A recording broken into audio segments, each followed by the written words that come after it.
அனைவருக்கும் வணக்கம். இந்த பதிவில் நாம் கேட்க இருப்பது விறுவிறுப்பான வித்தியாசமான இனிய முடிவு கொண்ட குடும்ப நாவல். தூரத்து மலைத்தொடர்கள் எல்லாம் யாரோ வேலை மெனக்கெட்டு பாலித்தீன் பைகளில் போட்டு கட்டி வைத்தாற் போன்று பனியில் மங்களாய் தெரிந்தன. மேட்டு பகுதியிலிருந்த அந்த சிறிய வீட்டிலிருந்து வெளிப்பட்ட கஸ்தூரி தூரத்தில் தெரிந்த மலைத்தொடர்களின் மீது பார்வையை பதித்தாள். அதிகாலை குளிர் ஜிவ்வென்று உயிர் வரை ஊடுருவியது. 2 உள்ளங்கைகளையும் பரபரவென்று தேய்த்து தனது கன்னங்களில் சூடாய் ஒற்றி கொண்டவள் ஆழ மூச்செடுத்தாள். மனதில் மலை போன்று பாரம் அழுத்தி கொண்டிருந்தாலும் அவளையும் அறியாமல் இயற்கையின் அழகில் லயித்துதான் போனாள். லொக் லொக் என்ற இருமல் சத்தம் அவளை கலைத்தது. அக்கா மனோகரி எழுந்துவிட்டாள் போலும். நெஞ்சம் கணக்கா பெருமூச்சறிந்தபடி வாடிய முகத்துடன் மெல்ல வீட்டினுள் புகுந்தாள். இரவெல்லாம் தூங்காமல் கஸ்தூரி புரண்டு புரண்டுதான் படுத்து கொண்டிருந்தாள். அவள் மட்டுமல்ல, அக்கா மனோகரியால் வீட்டிலுள்ள அனைவருக்குமே நிம்மதி பறிபோய் விட்டிருந்தது. அக்கா பாவம் வாயும் வயிறுமாக இருக்கிறாள். 6 மாத கர்ப்பிணி பெண் சதா கதறிக்கொண்டிருந்தாள். அவளுக்கும் அவளது வயிற்றில் வளரும் குழந்தைக்கும் நல்லதில்லையே. அவளை பார்த்து அம்மாவும் அப்பாவும் கலங்கி வருந்துகிறார்கள். பிஇ படித்து முடித்து டிஸ்டிங்ஷனில் தேறி நான் வந்திருக்கிறேன். இந்த சந்தோஷம் யார் மனதிலும் ஒட்டாமல் போய்விட்டதே. கண்ணுக்கு முன் மிகப்பெரிய பிரச்சனை பூதாகரமாக வளர்ந்து அனைவரையும் கவலை கடலில் மூழ்கடித்திருக்கும் போது இந்த விஷயத்தை பற்றி பேசி சந்தோஷப்படத்தான் முடியுமா? கவலைப்பட்டு கொண்டே இருந்தால் அதற்கு என்னதான் தீர்வு? பிரச்சனையை தீர்க்க என்ன வழி என்று யோசித்து முடிவெடுக்கலாமே. கஸ்தூரிக்கு மனம் தாளவில்லை. 2 நாட்களுக்கு முன் அம்மா கனகத்திடம் கேட்டுவிட்டாள். என்னம்மா அது? அக்காவை பார்த்து நீங்களும் சதா அழுதுட்டே இருந்தா என்ன பிரயோஜனம்? அழுதா பிரச்சனை தீர்ந்துடுமாமா? அவளோட பிரச்சனைக்கு ஒரு தீர்வு கண்டுபிடிச்சு அக்காவோட கண்ணீரை துடைக்கிறதுக்கு வேற வழியே இல்லையாமா? பிரச்சனை என்னன்னு உனக்கே தெரியும்ல கஸ்தூரி. பணம் தான் பிரச்சனை. 2 லட்சம் ரூபாய் நம்ம கையில் இல்லையே. அது இருந்தால் மனோகரியோட கவலை தீர்ந்துடுமே என்றாள் கனகம். அத்தான் தப்பு பண்ணிட்டாருமா. நண்பனுக்காக ஷியூரிட்டி கையெழுத்து போட்டு பணம் வாங்கி கொடுத்தது மகா தப்பு. இப்போ அந்த நண்பன் பட்டை நாமம் சாத்திட்டு கம்பி நீட்டிட்டான். பணம் கொடுத்த மனுஷன் ஷியூரிட்டி கையெழுத்து போட்ட அத்தானை பிடிச்சிக்கிட்டான். 2 வாரத்தில் பணத்தை வட்டியும் முதலுமா கட்டலான்னா கேஸ் போட்டு உள்ளே தள்ளிடுவேன்னு மிரட்டிட்டு போயிட்டான். இவ அடியெடுத்து வச்ச நேரம்தான் உன்னை இப்படி கிரகம் பிடிச்சு ஆட்டுதுன்னு மாமியார் நம்ம அக்காவை வாய்க்கு வந்தபடி பேசினாங்க. 2 வாரத்துக்குள்ளே பணத்தை கட்டலான்னா என் மானம் போயிடும். ஜெயிலுக்கு போகிற நிலமை வந்தால் நான் உயிரோடு இருக்க மாட்டேன். விஷத்தை குடிச்சிட்டு செத்துடுவேன்னு அத்தான் கண் கலங்கினதும் மனோகரி அழுதுகிட்டே இங்கே கிளம்பி வந்துட்டா. அத்தானால் பணத்தை புரட்ட முடியாது. அவர் ஏடாகுடமாக ஏதாச்சும் செய்துக்கிட்டாருன்னா நானும் உயிரோடு இருக்க மாட்டேன்னு புலம்பிகிட்டு இருக்கா. சீக்கிரமாக ஏதாவது ஏற்பாடு செஞ்சாதானே நமக்கு நல்லது. இப்படியே அழுதுட்டு இருந்தா எப்படி? கயிற்றுக்கட்டிலில் அமர்ந்திருந்த அப்பா காசி தனது துண்டை உதறி தோளில் போட்டுக்கொண்டு எழுந்தார். கஸ்தூரி சொல்கிறது தான் சரி. ஊரில் நம்ம சொந்தக்காரங்க கிட்ட போய் பண உதவி கேட்டு பார்க்கிறேன். யார் உதவ போகிறாங்க? ஒரு முயற்சி பண்ணி பார்க்க வேண்டியது தான் என்றார். அப்பா, நமக்கு 3 சென்ட் நிலம் இருக்கே, அதை வித்துட்டா என்ன? யாரும் நமக்கு கடன் தராமல் போனால் என்ன செய்கிறது? நிதானமாய் கேட்டாள் கஸ்தூரி. நிலத்தை விற்கிறதா? அது தப்புமா? பதறினார் காசி. அவசரத்துக்கு நமக்கு வேற வழி இல்லைன்னா என்ன பண்ண முடியும்? அக்காவோட வாழ்க்கையை விட அந்த நிலம் பெருசில்லப்பா. வாஸ்தவம்தான்.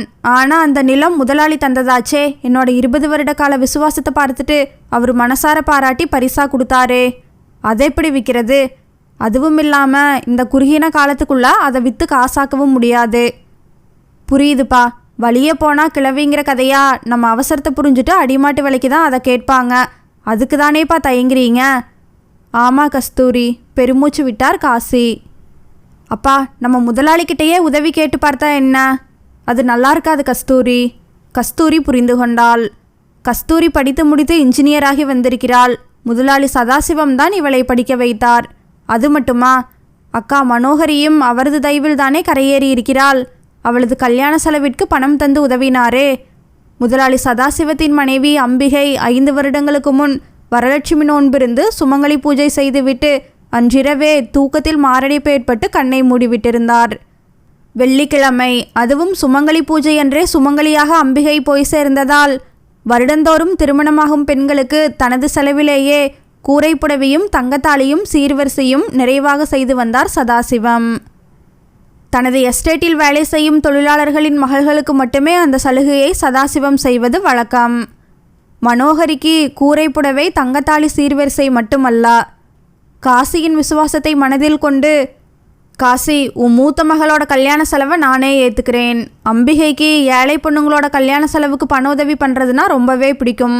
அவளோட ஆத்மா சாந்தி அடையணும், அதனால தான் இதை செய்கிறேன் என்று சதாசிவம் கூறிய போது காசி கண்கலங்க கையெடுத்து கும்பிட்டார். காசிக்கு மட்டுமல்ல, அவரது குடும்பத்தில் உள்ள அனைவருக்குமே சதாசிவம் ஒரு தெய்வமாகத்தான் தெரிந்தார். மனோகரியின் திருமணம் இதே எஸ்டேட்டில் மலைக்கோவிலில் உள்ள வனதுர்கை ஆலயத்தில்தான் நடந்தது. கோவில் மண்டபத்தில் தாலி கட்டி முடித்ததும் மணமக்களை வாழ்த்த வந்திருந்தார் சதாசிவம். காலில் விழுந்த மணமக்களை அட்சதை தூவி மனமாற வாழ்த்தினார். காசிக்கு சந்தோஷத்தில் தலைகால் புரியவில்லை. ஏ புள்ள, ஐயாவுக எத்தனையோ பேத்துக்கு தங்கத்தாலியும் கூறப்படவையும் எடுத்து கொடுத்துருக்காரு. இதுவரைக்கும் எனக்கு தெரிஞ்சு முதலாளியம்மா இறந்த பிறகு எந்த கல்யாணத்துக்கும் இவர் போனதில்ல. நம்ம மகளை வாழ்த்துறதுக்கு தெய்வமே நேரில் வந்தாப்புல இருக்கு புள்ளா. தழுதழுத்தபடி சத்தமாய் அவர் சொன்னதை கேட்டதும் கஸ்தூரிக்கு மனம் நெகிழ்ந்தது. மணமக்கள் வணங்கி எழுந்ததும் சட்டென கஸ்தூரி அவரது பாதங்களை தொட்டு பணிந்தாள்.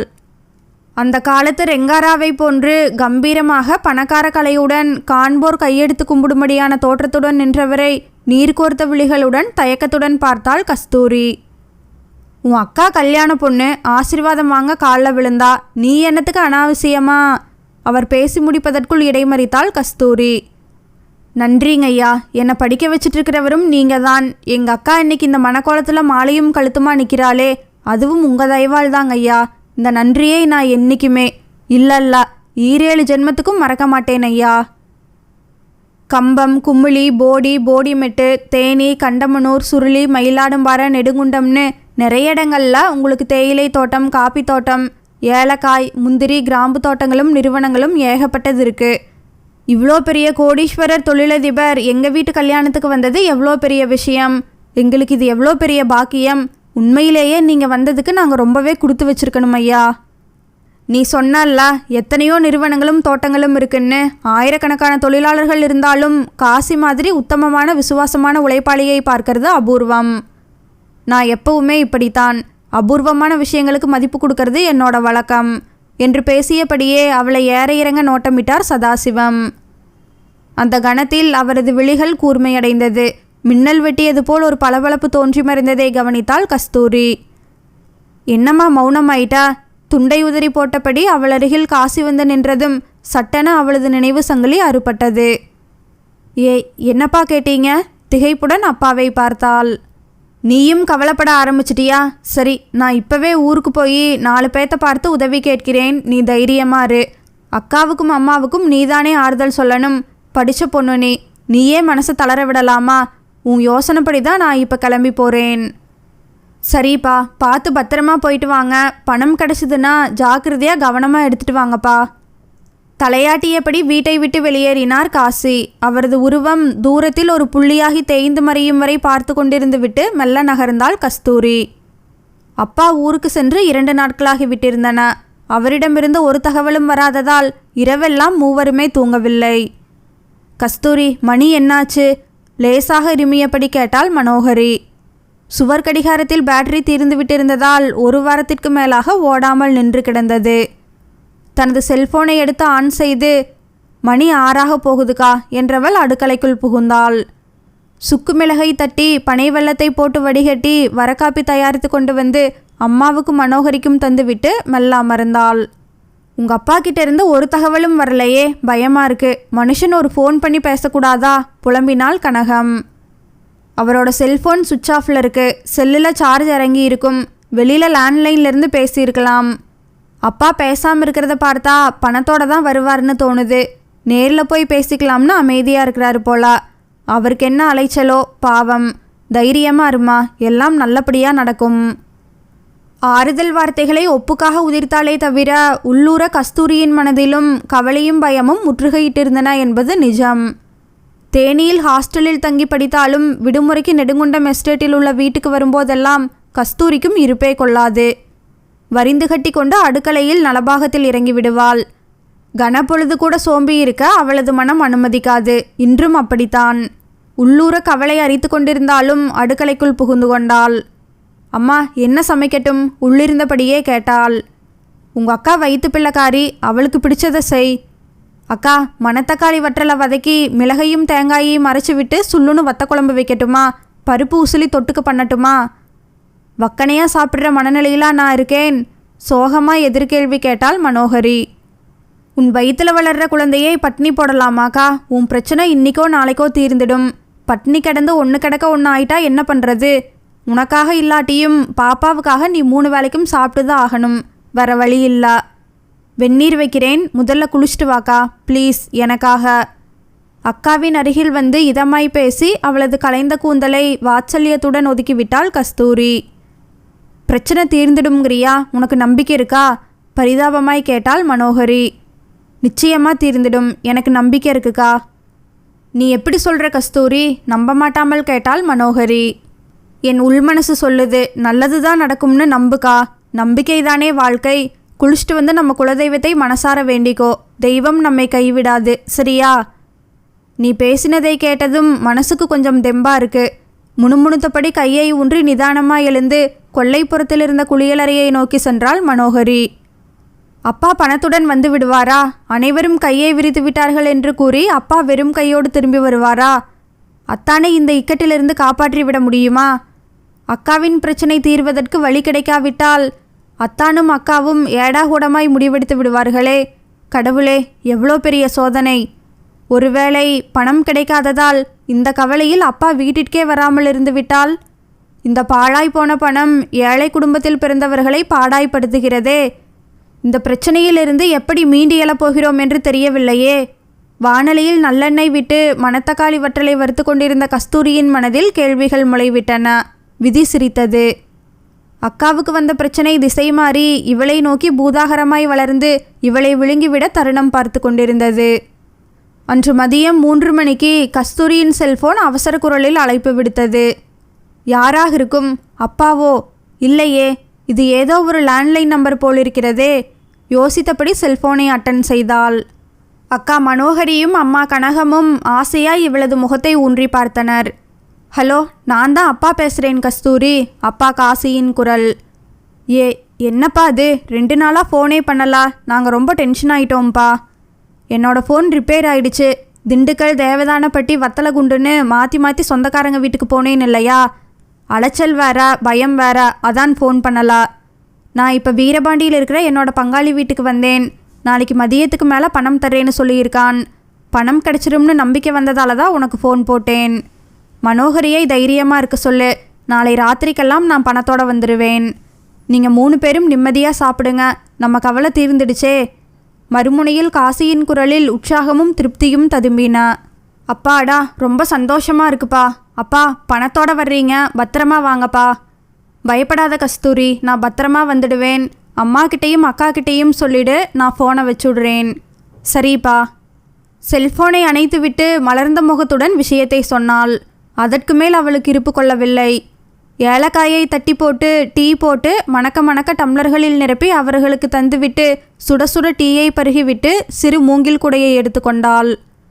முன்தினம் மல்லிகைப்பூவை சரமாய் தொடுத்து ஈரத்துணியால் பந்தாய் சரத்தை சுற்றி மூடி வைத்திருந்ததை எடுத்து கூடையில் போட்டுக்கொண்டாள். அணிந்திருந்த இளம்பச்சை வண்ண காட்டன் புடவைக்கு மேல் ஸ்வெட்டரை போட்டாள். சூடம், ஊதுவத்தி, தேங்காய், திரி, எண்ணெய் பாட்டில் ஆகியவற்றை கூடையில் வைத்தபோது கனகம் அருகில் வந்தாள். மணி 3 தானே ஆகுது. பக்கத்தில் இருக்கிற திறந்தவெளி ஐயனார் கோவிலுக்கு தானே போறா? இல்லைம்மா, மலைக்கோவிலுக்கு போய் வனதுர்கை அம்மனை தரிசனம் பண்ணிட்டு அர்ச்சனை செய்துட்டு வரலாம்னு அவசரமாக இடைமறித்தாள் கனகம். அது ரொம்ப தூரத்தில் இருக்கே, எனக்கு மூட்டு நோவாச்சே. அவ்வளோ தூரம் நடக்கவும் முடியாது, மலைக்கோவில் படிகளில் ஏறவும் முடியாதே. தெரியுமா, நான் மட்டும் போயிட்டு வந்துடுறேன். அதுக்கு தான் சீக்கிரமாக கிளம்புறேன். தனியாக போறியா கஸ்தூரி? அதான் யோசிக்கிறேன். அம்மா, வனதுர்கை கண்கண்ட தெய்வம். நம்ம வேண்டுதலுக்கு உடனே செவிசாய்ச்சு எப்படி பிரச்சனையை தீர்த்து வச்சுட்டா பாத்தியா? அம்மனை இன்றைக்கே பார்த்து வேண்டிட்டு வந்தாதான் எனக்கு திருப்தி. ஒரு வகையில் நன்றி செலுத்துறதுக்காக போகிறேன்னு வச்சுக்கோயேன். தனியாக தான் போகிறேன். ஆனால் அங்கங்கே தேயிலை தோட்டத்தில் வேலை பார்க்கிற தொழிலாளர்கள் நடமாட்டம் இருக்கும் இல்லையா? 6 மணிக்குள்ளே நானும் திரும்பிடுவேன். அப்புறம் என்ன? சிரித்தபடி கேட்டாள் கஸ்தூரி. இருந்தாலும் இது எஸ்டேட், அதிலும் நீ மலைக்கோவிலுக்கு தனியாக போறியே, முனகினாள் கனகம். அம்மா, இந்த எஸ்டேட்டில் தான் நான் பிறந்து வளர்ந்தேன், அதை மறந்துடாதா? ரொம்ப காலமாக நீ இங்கே இல்லையே, ஹாஸ்டலுக்கு போயிட்டியே. 8ஆம் கிளாஸ் படிக்கிற வரைக்கும் இங்கே தானே இருந்தேன். லீவு விட்டால் ஓடி வந்துடுறேனே, அப்புறம் என்ன? சளைக்காமல் கேட்டாள் கஸ்தூரி. போயிட்டு சீக்கிரமாக வந்துட்டு கஸ்தூரி. மரம் செடி கொடி பூக்கள்னு பார்த்துட்டு லயிச்சு போய் நின்றுட்டுருக்காதா. இது எஸ்டேட். திடீர்னு இருந்தாப்புல இருந்து மேகம் திரண்டு இருண்டு மழை பொழிய ஆரம்பிச்சிடும். அது மட்டும் இல்லாமல் கரடி யானை புலின்னு விலங்குகள் திடுதுப்புன்னு வந்து தொலைக்கும். இங்கே நிறைய ஆபத்துகள் இருக்குது. எத்தனையோ தொழிலாளர்கள் தினமும் இங்கே வந்து வேலை பார்த்துட்டு தானே இருக்காங்க. அப்பா கூட அந்த தொழிலாளர்களில் ஒருத்தர் தானே. ஆபத்தை பார்த்தா முடியுமா? விடுமா, அவள் போயிட்டு வரட்டும். தேனி மாதிரி சுறுசுறுப்பாக திரியிறவளா சதா வீட்டுக்குள்ளேயே முடங்கி கிடக்க சொல்கிறியே. விடு, அவள் பத்திரமா வந்துடுவா. மேடிட்ட வயிற்றை மிருதுவாக தடவியபடி தங்கையின் அருகில் வந்து நின்றாள் மனோகரி. தங்கச்சியை ஒரு வார்த்தை நான் பேசிடக்கூடாதே, பறிஞ்சுக்கிட்டு வந்துடுவியே. சரி, ஆத்தாளை தானே பார்க்க போகிறா, பார்த்துட்டு சுருக்க வந்துடு கஸ்தூரி. அப்பாடா, தேங்க்ஸ்கா, நான் வரேன். மூங்கில் கூடையுடன் விடுவிடுவென்று சரிவில் இறங்கி சென்றவளையே இமை கொட்டாமல் பார்த்தாள் மனோகரி. அந்த வளைவில் திரும்பும் முன் சற்று நின்று அண்ணாந்து மனோகரியை பார்த்து உற்சாகமாய் கையை அசைத்தாள் கஸ்தூரி. மனோகரியும் பதிலுக்கு கையை அசைத்தாள். சிறுமுறுவலுடன் வேகமாய் நடந்தவள் சுற்றுமுற்றும் பார்வையை சுழலவிட்டாள். இருபுறமும் ஏலச்செடிகள் ஆள் உயரத்திற்கு வளர்ந்திருந்தன. 4 வளைவுகளை கடந்தாள்.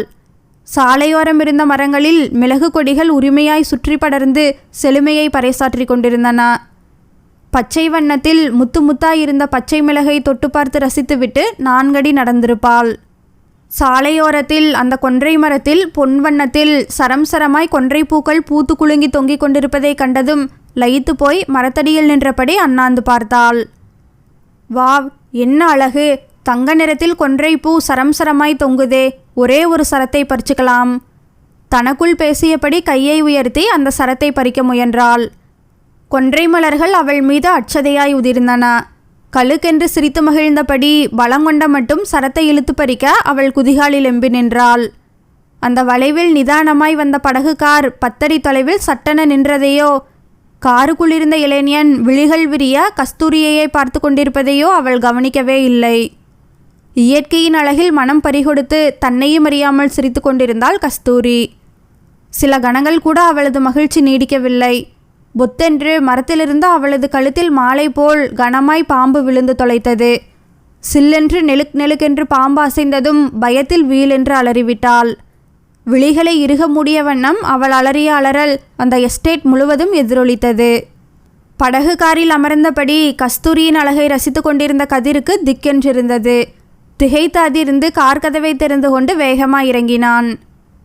அதற்குள் அவள் அலறிய அலறலை கேட்டு தேயிலை பறித்து கொண்டிருந்த 4-5 தொழிலாளர்கள் தடதடவென ஓடி வந்தனர்.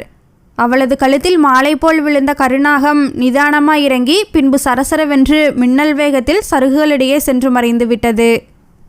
தோட்டத்து தொழிலாளர்கள் ஓடி வரவும் கதிர் தயங்கி அப்படியே நின்றுவிட்டான். இன்னமும் அவள் விழிகளை இறுக மூடி நடுங்கியபடி நின்று கொண்டிருந்தாள். யார் இந்த பொண்ணு? கருநாகம் கழுத்தில் மாலை மாதிரி விழுந்தாக்க ராஜயோகம்னு சொல்லுவாங்க. இது நம்ம காசியோட பொண்ணு. அடையாளம் தெரியலையா உனக்கு? பயப்படாத தாயி, கருநாகத்துக்கிட்ட இருந்து நீ தப்பிச்சிட்டா. மரத்துக்கடியில் எதுக்கு போச்சு இந்த புள்ள? பூச்சி போட்டு இருக்குமில்ல, படித்த பிள்ளைக்கு இது கூட தெரியலா? சரி விடு, அதுவே பாவம், அரண்டு போய் கிடக்கு. பாம்பு போயிருச்சு, இனிமே உனக்கு நல்ல நேரம்தான். பூங்காவனம் சொன்னால் சரியாக இருக்கும். 6 அடி நீளமுள்ள பாம்பு உன் கழுத்தில் மாலை மாதிரியில் தொங்குச்சு. அது இப்படி விழுந்துச்சுன்னா அதிர்ஷ்டம் தாயி. இந்தா கொஞ்சம் தண்ணி குடிச்சிட்டு வீட்டுக்கு போ தாயி. ஆளாளுக்கு ஆறுதல் பேசினார்கள். பயத்தில் அவளது இதயம் இன்னமும் முரசாய் அதிர்ந்து கொண்டுதான் இருந்தது. பயத்தில் மேனி முழுவதும் புல்லரித்து விட்டது. அப்பப்பா, என்ன கணம், என்ன நீளம்! கருகருவென்ற நிறத்தில் புஸ்புஸ் என்று மூச்சு விட்டதே. ஏன் என்னை கொத்தவில்லை? இத்தனை கிட்டத்தில் பாம்பை இதுவரை பார்த்ததில்லை. அதுவும் கழுத்தில் தொங்கியதே. கடவுளே, இயற்கையை ரசிக்கிறேன் என்று இந்த கொன்றை மரத்தடியில் வந்து நின்று மெய்மறந்து சரத்தை பிடித்து இழுத்தது என் பிசகுதானே. ச, என்னை சுற்றிலும் கூட்டமாய் கூடி நின்று வேடிக்கை பார்க்கிறார்களே. கிளம்பும் போதே அம்மா படித்து படித்து எச்சரித்தாளே, அது சரியாகத்தான் இருக்கிறது. சங்கோஜமாய் சுற்றிலும் நிற்பவர்களை ஒரு பார்வை பார்த்தாள். இந்தா தாயி, தண்ணியை முதல்ல குடி. மறுக்காமல் வாங்கி குடித்தாள். பாவம், பயத்தில் உடம்பு உதறலா கிடக்கு. உங்கள் தாய் தகப்பன் பண்ணின புண்ணியத்தில் இன்னைக்கு நீ பழச்சா. ரொம்ப நன்றிங்க என்றபடி தண்ணீர் பாட்டிலை தந்துவிட்டு, கீழே விழுந்து கிடந்த மூங்கில் கூடையை குனிந்தெடுத்தாள். பக்கத்தில் சிதறி கிடந்த ஊதுபத்தி, சூடம், திரி, பூ, தேங்காய் இத்தியாதிகளை எடுத்து போட்டு கொண்டாள். கோயிலுக்கா புறப்பட்டா? வேண்டாம், வீட்டுக்கு போத்தாயி என்றாள் ஒருத்தி. அதானே, வேணும்னா துணைக்கு நான் கூட வந்து விடவா என்றாள் இன்னொருத்தி. இல்ல, நானே போய்க்கிறேன், எனக்கு பயம் ஒன்றுமில்ல. முன் வச்ச காலை பின் வைக்கக்கூடாது. இன்னைக்கு நான் கோவிலுக்கு போயாகணும். உங்கள் உதவிக்கும் அக்கறைக்கும் ரொம்ப நன்றிங்க. அதற்கு மேல் பேச்சுக்கு இடம் கொடுக்காமல் விடுவிடுவென்று நடையை கட்டினாள் கஸ்தூரி. இந்த பிள்ளைக்கு ரொம்ப தைரியம்தான். படித்த புள்ள, பார்க்க மூக்கும் முழியுமா இருக்கா. என்ன இப்படி சாதாரணமாக சொல்லிப்புட்டா? பார்க்கறதுக்கு சும்மா வனதேவதை மாதிரி இல்லை ஜொலிக்குது. காசிக்கு இப்படி ஒரு பொண்ணு. படித்த பிள்ளையா இருந்தாலும் மண்டகணம் இல்லாமல் தன்மையாக தான் பேசுது. இவளை கட்டிக்க எந்த ராஜகுமாரனுக்கு கொடுத்து வச்சிருக்கோ? காசி நம்மளை போல தொழிலாளி தானே, அவனோட பொண்ணை கட்டிக்க ராஜகுமாரன் வருவானாக்கும். ஏன் வரமாட்டான்? பார்க்க ஏழை வீட்டு பொண்ணு மாதிரியா இருக்கா? ராஜகலையும் கம்பீரமுமா இளவரசி மாதிரி இல்லை இருக்கா? பார்த்துட்டே இரு, ராஜகுமாரன் வந்து கொத்திட்டு போக போகிறான். இவ ஒருத்தி, ராஜகுமாரன் என்ன கிளியா இவளை கொத்திட்டு போகிறதுக்கு? அவர்களுக்குள் பேசி கொல்லென்று சிரித்தபடி கலைந்து தேயிலை பறிக்க சென்றார்கள். இவர்களது சம்பாஷணையை கேட்டபடி நின்றிருந்த கதிர் தனக்குள் புன்முறுவல் பூத்தபடி காரில் ஏறினான். யார் இவள்? மேலை நாட்டில் படித்து வந்தவன் நான். எத்தனையோ அழகிகளை நேரில் பார்த்திருக்கிறேன். இதுவரை இவளை போன்றதொரு அழகியே எங்கும் கண்டதில்லை என்பது போல் அல்லவா நான் நடந்து கொண்டேன். பொன்வண்ண பூக்கள் உதிர்ந்ததும் கழுக்கென்று சந்தோஷமாய் சிரித்தவளை கண்டதும் நான் ஏன் திகைத்து காரை நிறுத்தினேன்? என்னையும் அறியாமல் அவளையே ரசித்தேனே. அவளது கழுத்தில் பாம்பு விழுந்ததும் தூக்கி வாரி போட்டு பதறி காரை விட்டு இறங்கினேன். ஏன்? வாழ்நாள் முழுவதும் இவளை பார்த்து கொண்டே இருக்க வேண்டும் என்ற அவள் உள்ளூர ஜனித்து விட்டதே. என்ன காரணம்? மனதிற்கு இதம் தரும் அழகு, கையெடுத்து கும்பிட வைக்கும் தெய்வீகமான அழகு, அவளது அதீத ரசனை, கள்ளங்கபடமில்லாமல் இயற்கையோடு ஒன்றி போய் தன்னை மறந்து சிரித்த அந்த வெள்ளை மனம், இதெல்லாம் என் மனதை கவர்ந்து விட்டன என்றுதான் சொல்ல வேண்டும். இது எப்படி சாத்தியம்? என் மனதில் கவலை பாறாங்கல்லாய் அழுத்தி கொண்டிருக்கும் தருணத்தில் எப்படி என்னால் மனதை பறிகொடுக்க முடிந்தது? ச, என்ன மனிதன் நான்! ஒரு சில கணங்களில் அழகான பெண்ணை கண்டதும் நிலை தடுமாறிவிட்டேனே. அப்பாவுக்கு தெரிந்தால் என்னை பற்றி என்ன நினைப்பார்? கடவுளே, ஒரு வாரமாய் சதா கவலையில் மூழ்கி போய் கிடந்த மனம் இயற்கை அழகு கொஞ்சம் எஸ்டேட்டின் சாலையோரத்தில் கொன்றை மரத்தடியில் திடுதிப்பென்று வனதேவதையை போன்ற அழகான பெண்ணை கண்டதும் சட்டென என் மனம் அவள் மேல் படிந்துவிட்டது. மனதிலிருந்த கவலை அந்த தருணத்தில் பறந்தோடிவிட்டது. இனி என்ன நடக்கப் போகிறதோ? ஏதோ ஒரு விபரீதம் விரைவில் நடக்கப் போகிறது என்று உள்ளூர பற்றி எச்சரிக்கிறது. திக் திக் என்று மனம் அடித்து கொள்கிறதே. கதிரின் கம்பீரமான அழகான முகத்தில் கவலை முலாம் பூசியிருந்தது. யதார்த்தத்திற்கு திரும்பியதும் மனம் கணக்கத் தொடங்கியது. காரை நிதானமாய் ஓட்டினான். மூங்கில் கூடையுடன் வேகமாய் வந்து கொண்டிருக்கும் கஸ்தூரியை கார் கடந்து சென்ற போது கதிர் அவனையும் அறியாமல் அவளை ஒரு முறை திரும்பி பார்த்தான். ஒரு கணம்தான். அவள் கதிரை கவனிக்கவில்லை. பார்வையை தலைத்தபடி சீரியஸான முகபாவத்துடன் நடந்தவளை ஏறிட்டு பார்த்துவிட்டு விருட்டென காரின் வேகத்தை கூட்டினான் கதிர். விதி சிரித்தது.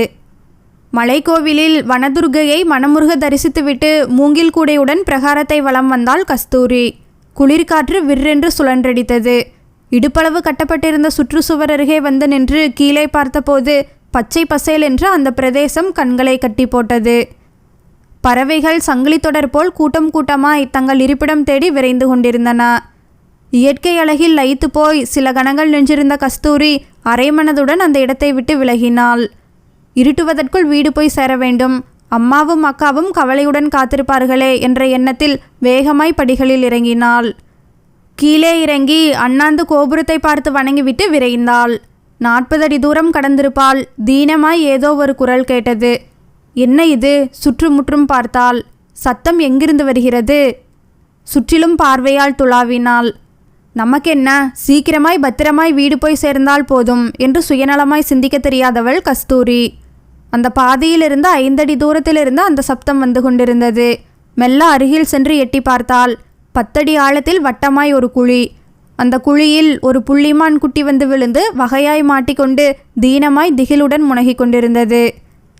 குழியை யாரோ வேண்டுமென்றே வனவிலங்குகளை பிடிப்பதற்காகவே தோண்டி அது வெளியில் தெரியாமல் இருக்க குழியை மூடி அதன் மேல் இலைத்தலைகளை சருகுகளை பரப்பி வைத்திருந்தனர்.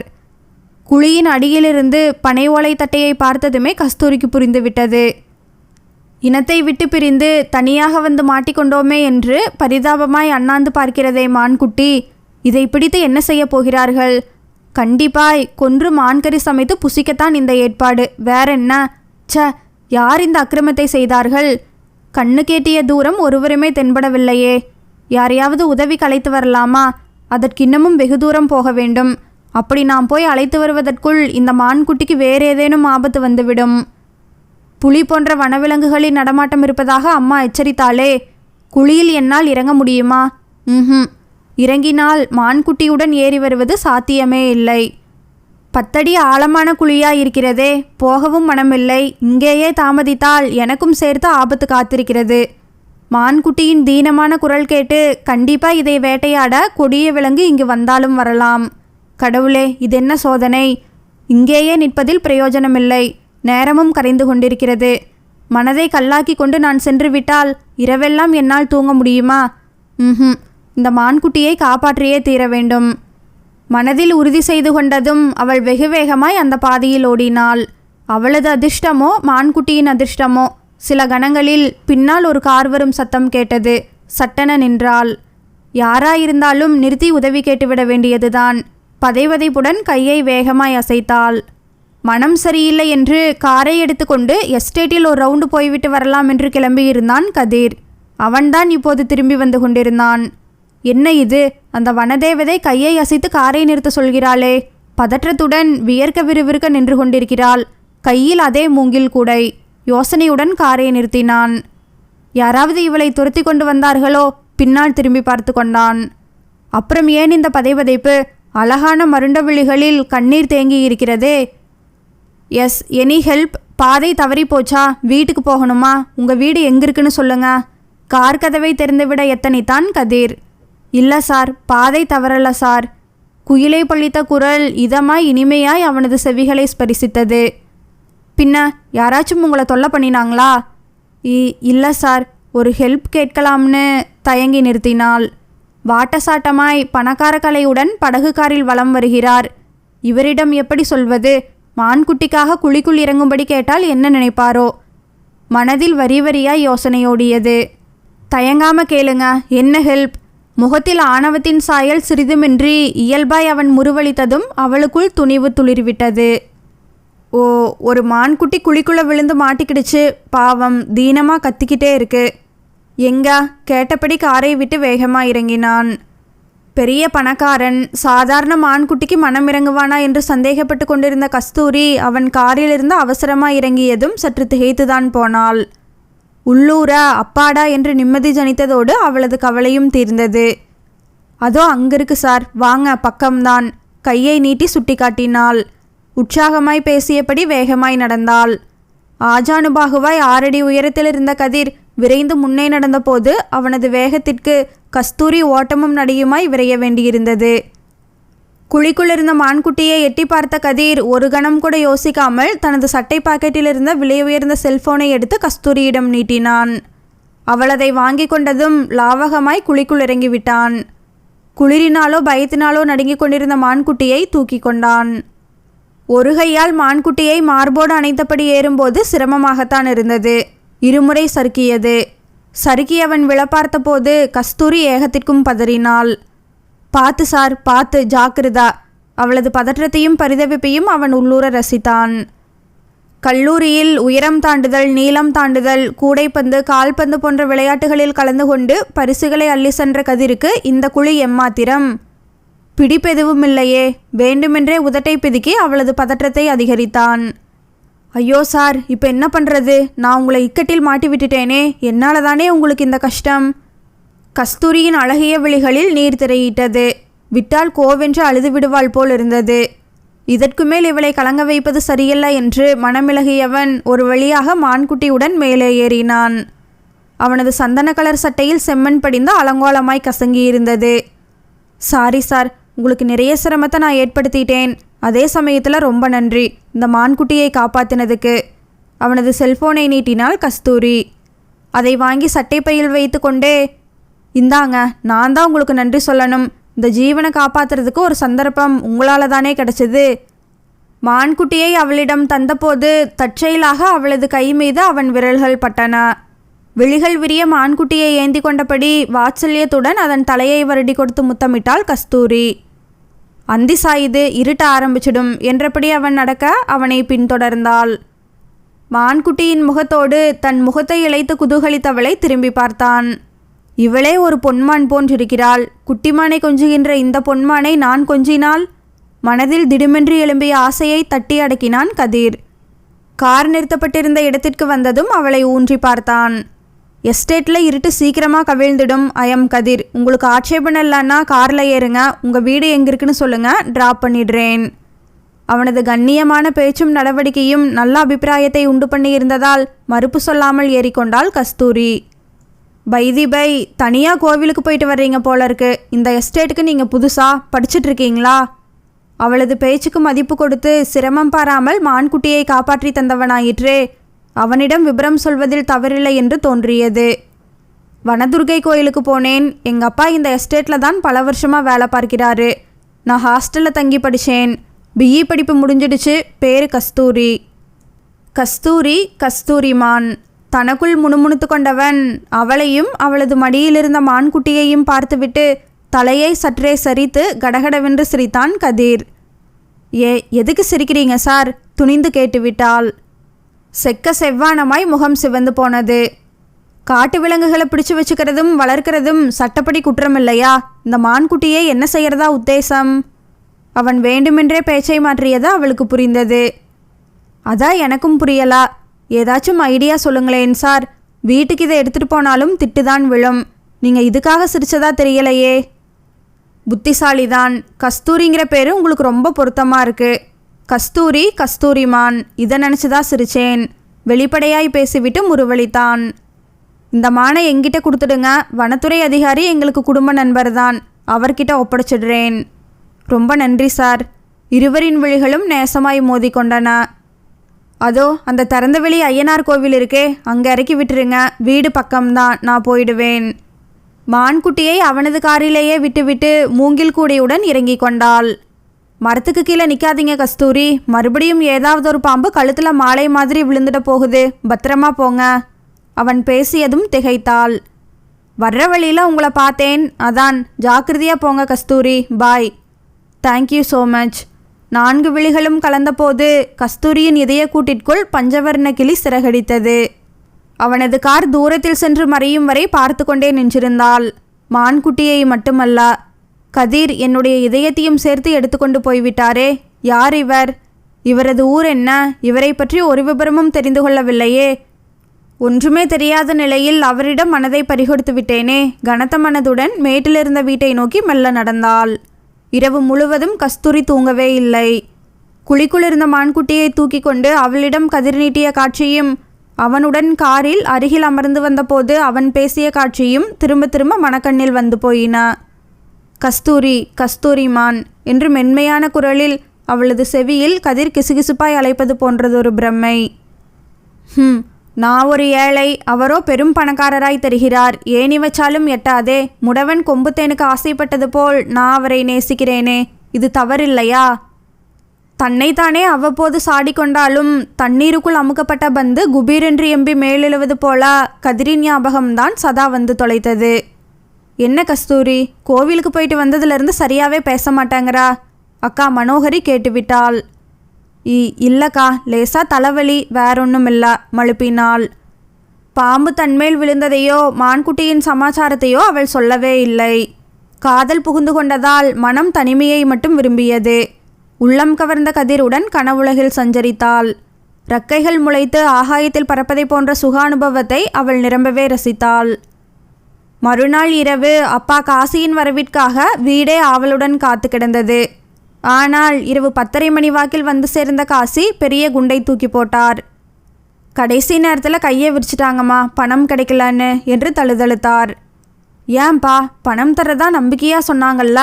விதிர்த்து போய் கேட்டாள் கஸ்தூரி. என் சம்சாரம் சண்டை போடுறா, அவளை மீறி நான் பணம் தர முடியாது காசின்னு சொல்லிட்டானே. ஐயையோ, அப்பா அவரோட கதி? ஜெயிலுக்கு போக வேண்டியது தானா? அவர் தாங்க மாட்டாருப்பா. ஐயோ, நானும் போய் சேர வேண்டியது தானா? தலையில் அடித்து கொண்டு அழுதாள் மனோகரி. அப்பா, நம்ம முதலாளிக்கிட்ட ஒரு வாட்டி உதவி கேட்டு பார்த்தா என்ன? கஸ்தூரி தயங்கியபடி கேட்டாள்.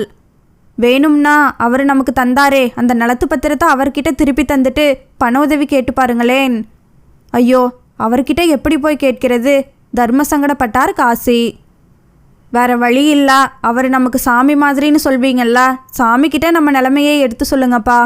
அவருக்கு ரொம்பவும் இலகின மனசு. அவரே மனசரங்கி கண்டிப்பாக நமக்கு உதவி பண்ணுவார். பாருங்களேன், எனக்கு அந்த நம்பிக்கை இருக்குப்பா. நம்ம குடும்பத்து மொத்த சுமையையும் அவர் தலைமையிலேயே கட்டுறோமேனு சங்கடமாக இருக்குது கஸ்தூரி. சங்கடப்பட்டா எப்படிப்பா? நமக்கு வேற வழி இல்லையே. வேணும்னா நானும் உங்கள் கூட வரட்டுமாப்பா? எனக்கே கேட்கறதுக்கு தயக்கமாக இருக்குது. பாவம், நீ படித்த பொண்ணு வேற, நீ எப்படி கேட்பா? இனாமா கேட்டாதானேப்பா தப்பு? நான் கடனாக கேட்க போகிறேன். கடனா? காசி திகைத்து போய் அவளை ஊன்றி பார்த்தார். ஆமாப்பா, நான் தான் படித்து முடிச்சிட்டேன்ல. அவங்களுக்கு எத்தனையோ நிறுவனங்கள் இருக்குல்ல, அதில் எதுலேயாச்சும் எனக்கு வேலை போட்டு தர சொல்லி கேட்கணும். வர்ற சம்பள பணத்தில் மாதம் இந்த கடனை கொஞ்சம் கொஞ்சமாக அடைச்சிடலாமே. இதுக்கு நான் ஐயாவை பார்த்து கேட்டாதானே முறையாக இருக்கும். நானும் வரட்டுமாப்பா? எதை தின்னா பித்தம் தெளியுங்கிற நிலைமையில் நாம் இருக்கோம். கஸ்தூரி சொன்ன யோசனைப்படி நடக்கலாமேங்க என்றாள் கனகம். சற்று யோசித்துவிட்டு மெல்ல தலையாட்டினார் காசி. சரி, வேற என்ன செய்யறது? அப்பா ஒத்துக்கொண்டதும் அப்பாடா என்ற நிம்மதி ஜனித்தது. மான்குட்டியை அந்த பெரிய குழியிலிருந்து கதிர் மூலமாக மீட்டபோது இதே நிம்மதிதான் மனதில் ஜனித்தது. முதலாளியை சந்திப்பதற்கு சந்தோஷமாக ஆயத்தமானாள் கஸ்தூரி. முதலாளி அவளது தலையில் பெரிய குண்டை தூக்கி போடுவார் என்று அவள் கனவிலும் நினைக்கவில்லை. வெளியில் சென்றிருந்த காசி 1/4 மணி நேரத்தில் அவசரமாய் திரும்பி வந்தார். கஸ்தூரி, நமக்கு நேரம் நல்லா இருக்கு போல இருக்கு. முதலாளி இதே நெடுங்குண்டம் பங்களாவில் தான் இருக்காராம். நாளைக்கு காலையில் கண்டமனூர் பங்களாவுக்கு போயிடுவாராம். பெரிய கோடீஸ்வரர். எப்போ எங்கே இருக்காருன்னு யாருக்கு தெரியும்? அதான் போய் அங்கே விசாரிச்சுட்டு வந்தேன். கிளம்பலாமா? கிளம்பலாம்ப்பா. ஆகாய நீலவண்ணத்தில் எளிய காட்டன் புடவை கட்டி தயாராயிருந்தாள் கஸ்தூரி. முதலாளி ஐயா, மறுக்காம பண உதவி செஞ்சுடணும். அதுக்கு நீதான் அருள் புரியணும் தாயே. வனதுர்கையை மனமுருக வேண்டிக் கொண்டு அப்பாவின் பின்னால் நடந்தாள். அந்த காலத்து ஜமீன் மாளிகை பிரம்மாண்டமாய் உறுதியாய் பணத்தை பறைசாற்றி கொண்டிருந்தது. பங்களாவின் முன்புற தோட்டமும் பசும்புல்வெளியும் அவளது கவனத்தை ஏனோ ஈர்க்கவில்லை. மனதிற்குள் முதலாளி பணம் தருவாரா மாட்டாரா என்று பட்டிமன்ற போராட்டம் நடந்து கொண்டிருந்தது. முதலாளி ஐயாவுக்கு கருணை உள்ளம், கண்டிப்பாக பணம் தந்துடுவார். அடிக்கடி தனக்குள் சமாதானம் செய்து கொண்டாள். சதாசிவத்தின் உதவியாளர் போர்ட்டிகோவில் நின்றபடி யாருடனோ ஃபோனில் பேசிவிட்டு திரும்பினார். தம்பி, நாங்கள் ஐயாவை பார்க்க வந்திருக்கோம் என்றார் காசி. ஓ, காசியா? இருங்க, ஐயா கிட்ட பர்மிஷன் கேட்டுட்டு வந்துடுறேன் என்றபடி உள்ளே போனார். போன சுருக்கில் திரும்பி ஓடி வந்தார். ஐயா உங்களை உள்ள வர சொன்னாரு என்று கூறிவிட்டு கஸ்தூரியை ஒரு கணம் ஊன்றி பார்த்தார். பார்வையை தலைத்தபடி அப்பாவின் பின்னே நடந்து சென்றாள். பரந்த ஹாலில் சோஃபாவில் அமர்ந்து சீரியஸான முகபாவனையுடன் ஏதோ ஒரு ஃபைலை புரட்டி கொண்டிருந்தார் சதாசிவம். வணக்கம் ஐயா. காசியின் குரலை கேட்டு நிமிர்ந்தவர் கஸ்தூரியும் வந்திருப்பதை பார்த்துவிட்டு சற்று திகைத்தார். வா காசி, வீட்டில் எல்லாரும் சௌக்கியமா? உங்கள் தயவில் ஒரு குறையும் இல்லாமல் இருக்கோம் முதலாளி. உன் பொண்ணுக்கு இந்த வருஷத்தோட படிப்பு முடிஞ்சிருச்சுல்ல, இவளுக்கு கல்யாணம் முடிவு பண்ணிட்டியா? பண உதவி தேவையா? காசியும் கஸ்தூரியும் ஸ்தம்பித்து போய் ஒருவரையொருவர் பார்த்து கொண்டனர். காசி தயங்கியபடி மகளை பார்த்தார். ஐயா, உங்கள் புண்ணியத்தில் பிஇ படித்து முடிச்சிட்டேன். உங்கள் தயவால் தான் எங்கள் அக்கா கரையேறினா. அதற்கு மேல் பேச முடியாமல் தயங்கி நிறுத்தினாள் கஸ்தூரி. தயங்காம இப்போ நான் என்ன செய்யணும்னு சொல்லுமா? தொழிலாளர்களை எப்பவும் நான் என்னோட குடும்ப உறுப்பினர்கள் மாதிரி தான் நினைக்கிறேன். நீ எனக்கு மகள் மாதிரி தான் முருவளித்தார் சதாசிவம். சுருக்கமாக விஷயத்தை சொல்லி முடித்தாள் கஸ்தூரி. ஐயா, எங்கள் குடும்பத்துக்கு நீங்கள் எவ்வளவோ செஞ்சிட்டீங்க. அதுக்கே நாங்கள் உங்களுக்கு ஜென்மத்துக்கும் கடன் பட்டிருக்கோம். எனக்கு உங்கள் நிறுவனத்தில் எதுலையாச்சும் வேலை போட்டு கொடுங்க ஐயா. இந்த பணத்தை கடனாக தந்து மாதம் என்னோட சம்பளத்தில் பிடிச்சிக்கோங்க ப்ளீஸ். கடனா? ஏன்? காசிக்கு ஒரு கஷ்டம்னா நான் பணம் தந்து உதவ மாட்டேனா என்றார் சதாசிவம். காசி நெகிழ்ந்து போய்விட்டார். ஐயா, நிஜமாவே நீங்கள் எங்களுக்கு சாமிதான், எங்கள் குலசாமி. கையெடுத்து கும்பிட்டு அவரது காலில் விழுந்தார் காசி. எந்திரி காசி, என்னது? நான் சாதாரண மனுஷன். என் காலில் போய் எந்திரிப்பா உரிமையாய் அதட்டினார் சதாசிவம். ஐயா, தயவு செஞ்சு புரிஞ்சுக்கங்க, இதை நீங்கள் கடனாத்தான் தரணும் ப்ளீஸ் கெஞ்சினாள் கஸ்தூரி. ஆமாங்க ஐயா, எனக்கு இங்கே வர்றதுக்கே ரொம்ப சங்கடமாக இருந்துச்சு. கஸ்தூரிக்கு வேலை போட்டு தந்துடுங்க ஐயா. கடனாக வாங்கிட்டாதான் எங்கள் எல்லாருக்கும் திருப்தி என்றார் காசி. ஒரு கணம் யோசித்த சதாசிவம் கஸ்தூரியை ஊன்றி பார்த்தார். உன்னோட சுய கௌரவத்தையும் தன்மானத்தையும் நான் மதிக்கிறேன். உனக்கு வேலைதானே வேணும், போட்டு தந்துட்டா போச்சு. மனதில் இருந்த பெரிய பாரம் இறங்கினாற் போல் இருந்தது கஸ்தூரிக்கு. அவர் பஸ்ஸரை அழுத்தியதும் உதவியாளர் ஓடி வந்தார். அடுத்த சில நிமிடங்களில் 2 லட்சம் ரூபாயை காசியிடம் தந்துவிட்டார் சதாசிவம். ஐயா, இது சாதாரண உதவி இல்லைங்க. தக்க சமயத்தில் இதை கொடுத்து 2 உசுரை காப்பாற்றிட்டீங்க. நன்றி ஐயா, கண்கலங்கினார் காசி. ஐயா, எனக்கு எந்த நிறுவனத்தில் வேலை? எப்போ நான் வேலையில் சேரணும்? ஆர்வமாய் கேட்டாள் கஸ்தூரி. உனக்கு இந்த பங்களாவில் தான் வேலை, குறும்பாய் நகைத்தார் சதாசிவம். இங்கேயா? என்ன வேலைங்க ஐயா? என்ன வேலை கொடுத்தாலும் நீ செய்வேன்னு நான் நினச்சேன். அது தப்புங்கிறியா கஸ்தூரி? ஐயையோ, அப்படியெல்லாம் இல்லைங்க ஐயா. என்னை படிக்க வச்சதே நீங்கள் தானே. என்னோட படிப்புக்கேற்ற வேலையை உங்கள் ஆஃபீஸில் போட்டு கொடுப்பீங்கன்னு எதிர்பார்த்து வந்தேன். பரவாயில்லைங்க ஐயா. வீட்டு வேலை, சமையல் வேலைன்னு நீங்கள் எந்த வேலை கொடுத்தாலும் அதை மனப்பூர்வமாக செய்கிறதுக்கு நான் காத்திருக்கேன். அது என் கடமையும் கூட. உத்தரவு போடுங்க ஐயா, அந்த உரிமை உங்களுக்கு இருக்குது. சதாசிவத்தின் முகத்தில் அதுவரை தாண்டவமாடிய புன்சிரிப்பு மறைந்தது. உத்தரவில்லாமா? உங்ககிட்ட ஒரு உதவி கேட்கிறேன், செய்வியா? என்னங்க ஐயா, உதவிங்கிற பெரிய வார்த்தையெல்லாம் சொல்கிறீங்க. என்ன செய்யணும்னு சொல்லுங்க, கண்டிப்பாக அதை நான் நிறைவேற்றுறேன். நிஜமாவா? நிஜமாத்தான் சொல்கிறேன் ஐயா. வாக்கு மாற மாட்டியே? வாக்கு மாறுற பழக்கம் எனக்கு இல்லைங்க ஐயா. இதை நான் ஊர்ஜிதமாக நம்பலாமா? சத்தியமாக நம்பலாம். சத்தியம் என்ற வார்த்தையை அவள் உறுதி தொனிக்க கூறியதும் சதாசிவம் அவளை தீர்க்கமாக பார்த்தார். இப்படி ஒரு காரியத்தை அவர் செய்ய சொல்வார் என்று கஸ்தூரி கடுகத்தனை கூட எதிர்பார்க்கவில்லை. கஸ்தூரி ஆர்வம் ததும்ப சதாசிவத்தையே பார்த்தாள். சதாசிவம் தொண்டையை கனைத்தார். அந்த பரந்த ஹாலில் ஓரமாய் நின்றிருந்த உதவியாளரை அர்த்த பார்வையுடன் பார்த்தார். மறுகணம் அந்த உதவியாளர் அவசரமாய் வெளியேறியதும் சதாசிவம் கஸ்தூரியை ஏறிட்டார். என் மனசில் இருக்கிற கவலையை வெளி மனுஷங்க கிட்ட சொல்லி என்னோட பாரத்தை இது வரைக்கும் நான் இறக்கி வச்சதே இல்லை. உங்ககிட்ட சொல்லணும்னு தோணுச்சு. அத்தோட உன் மூலமாக நல்ல தீர்வு கிடைக்கும்னு உள்ளூர ஒரு நம்பிக்கை.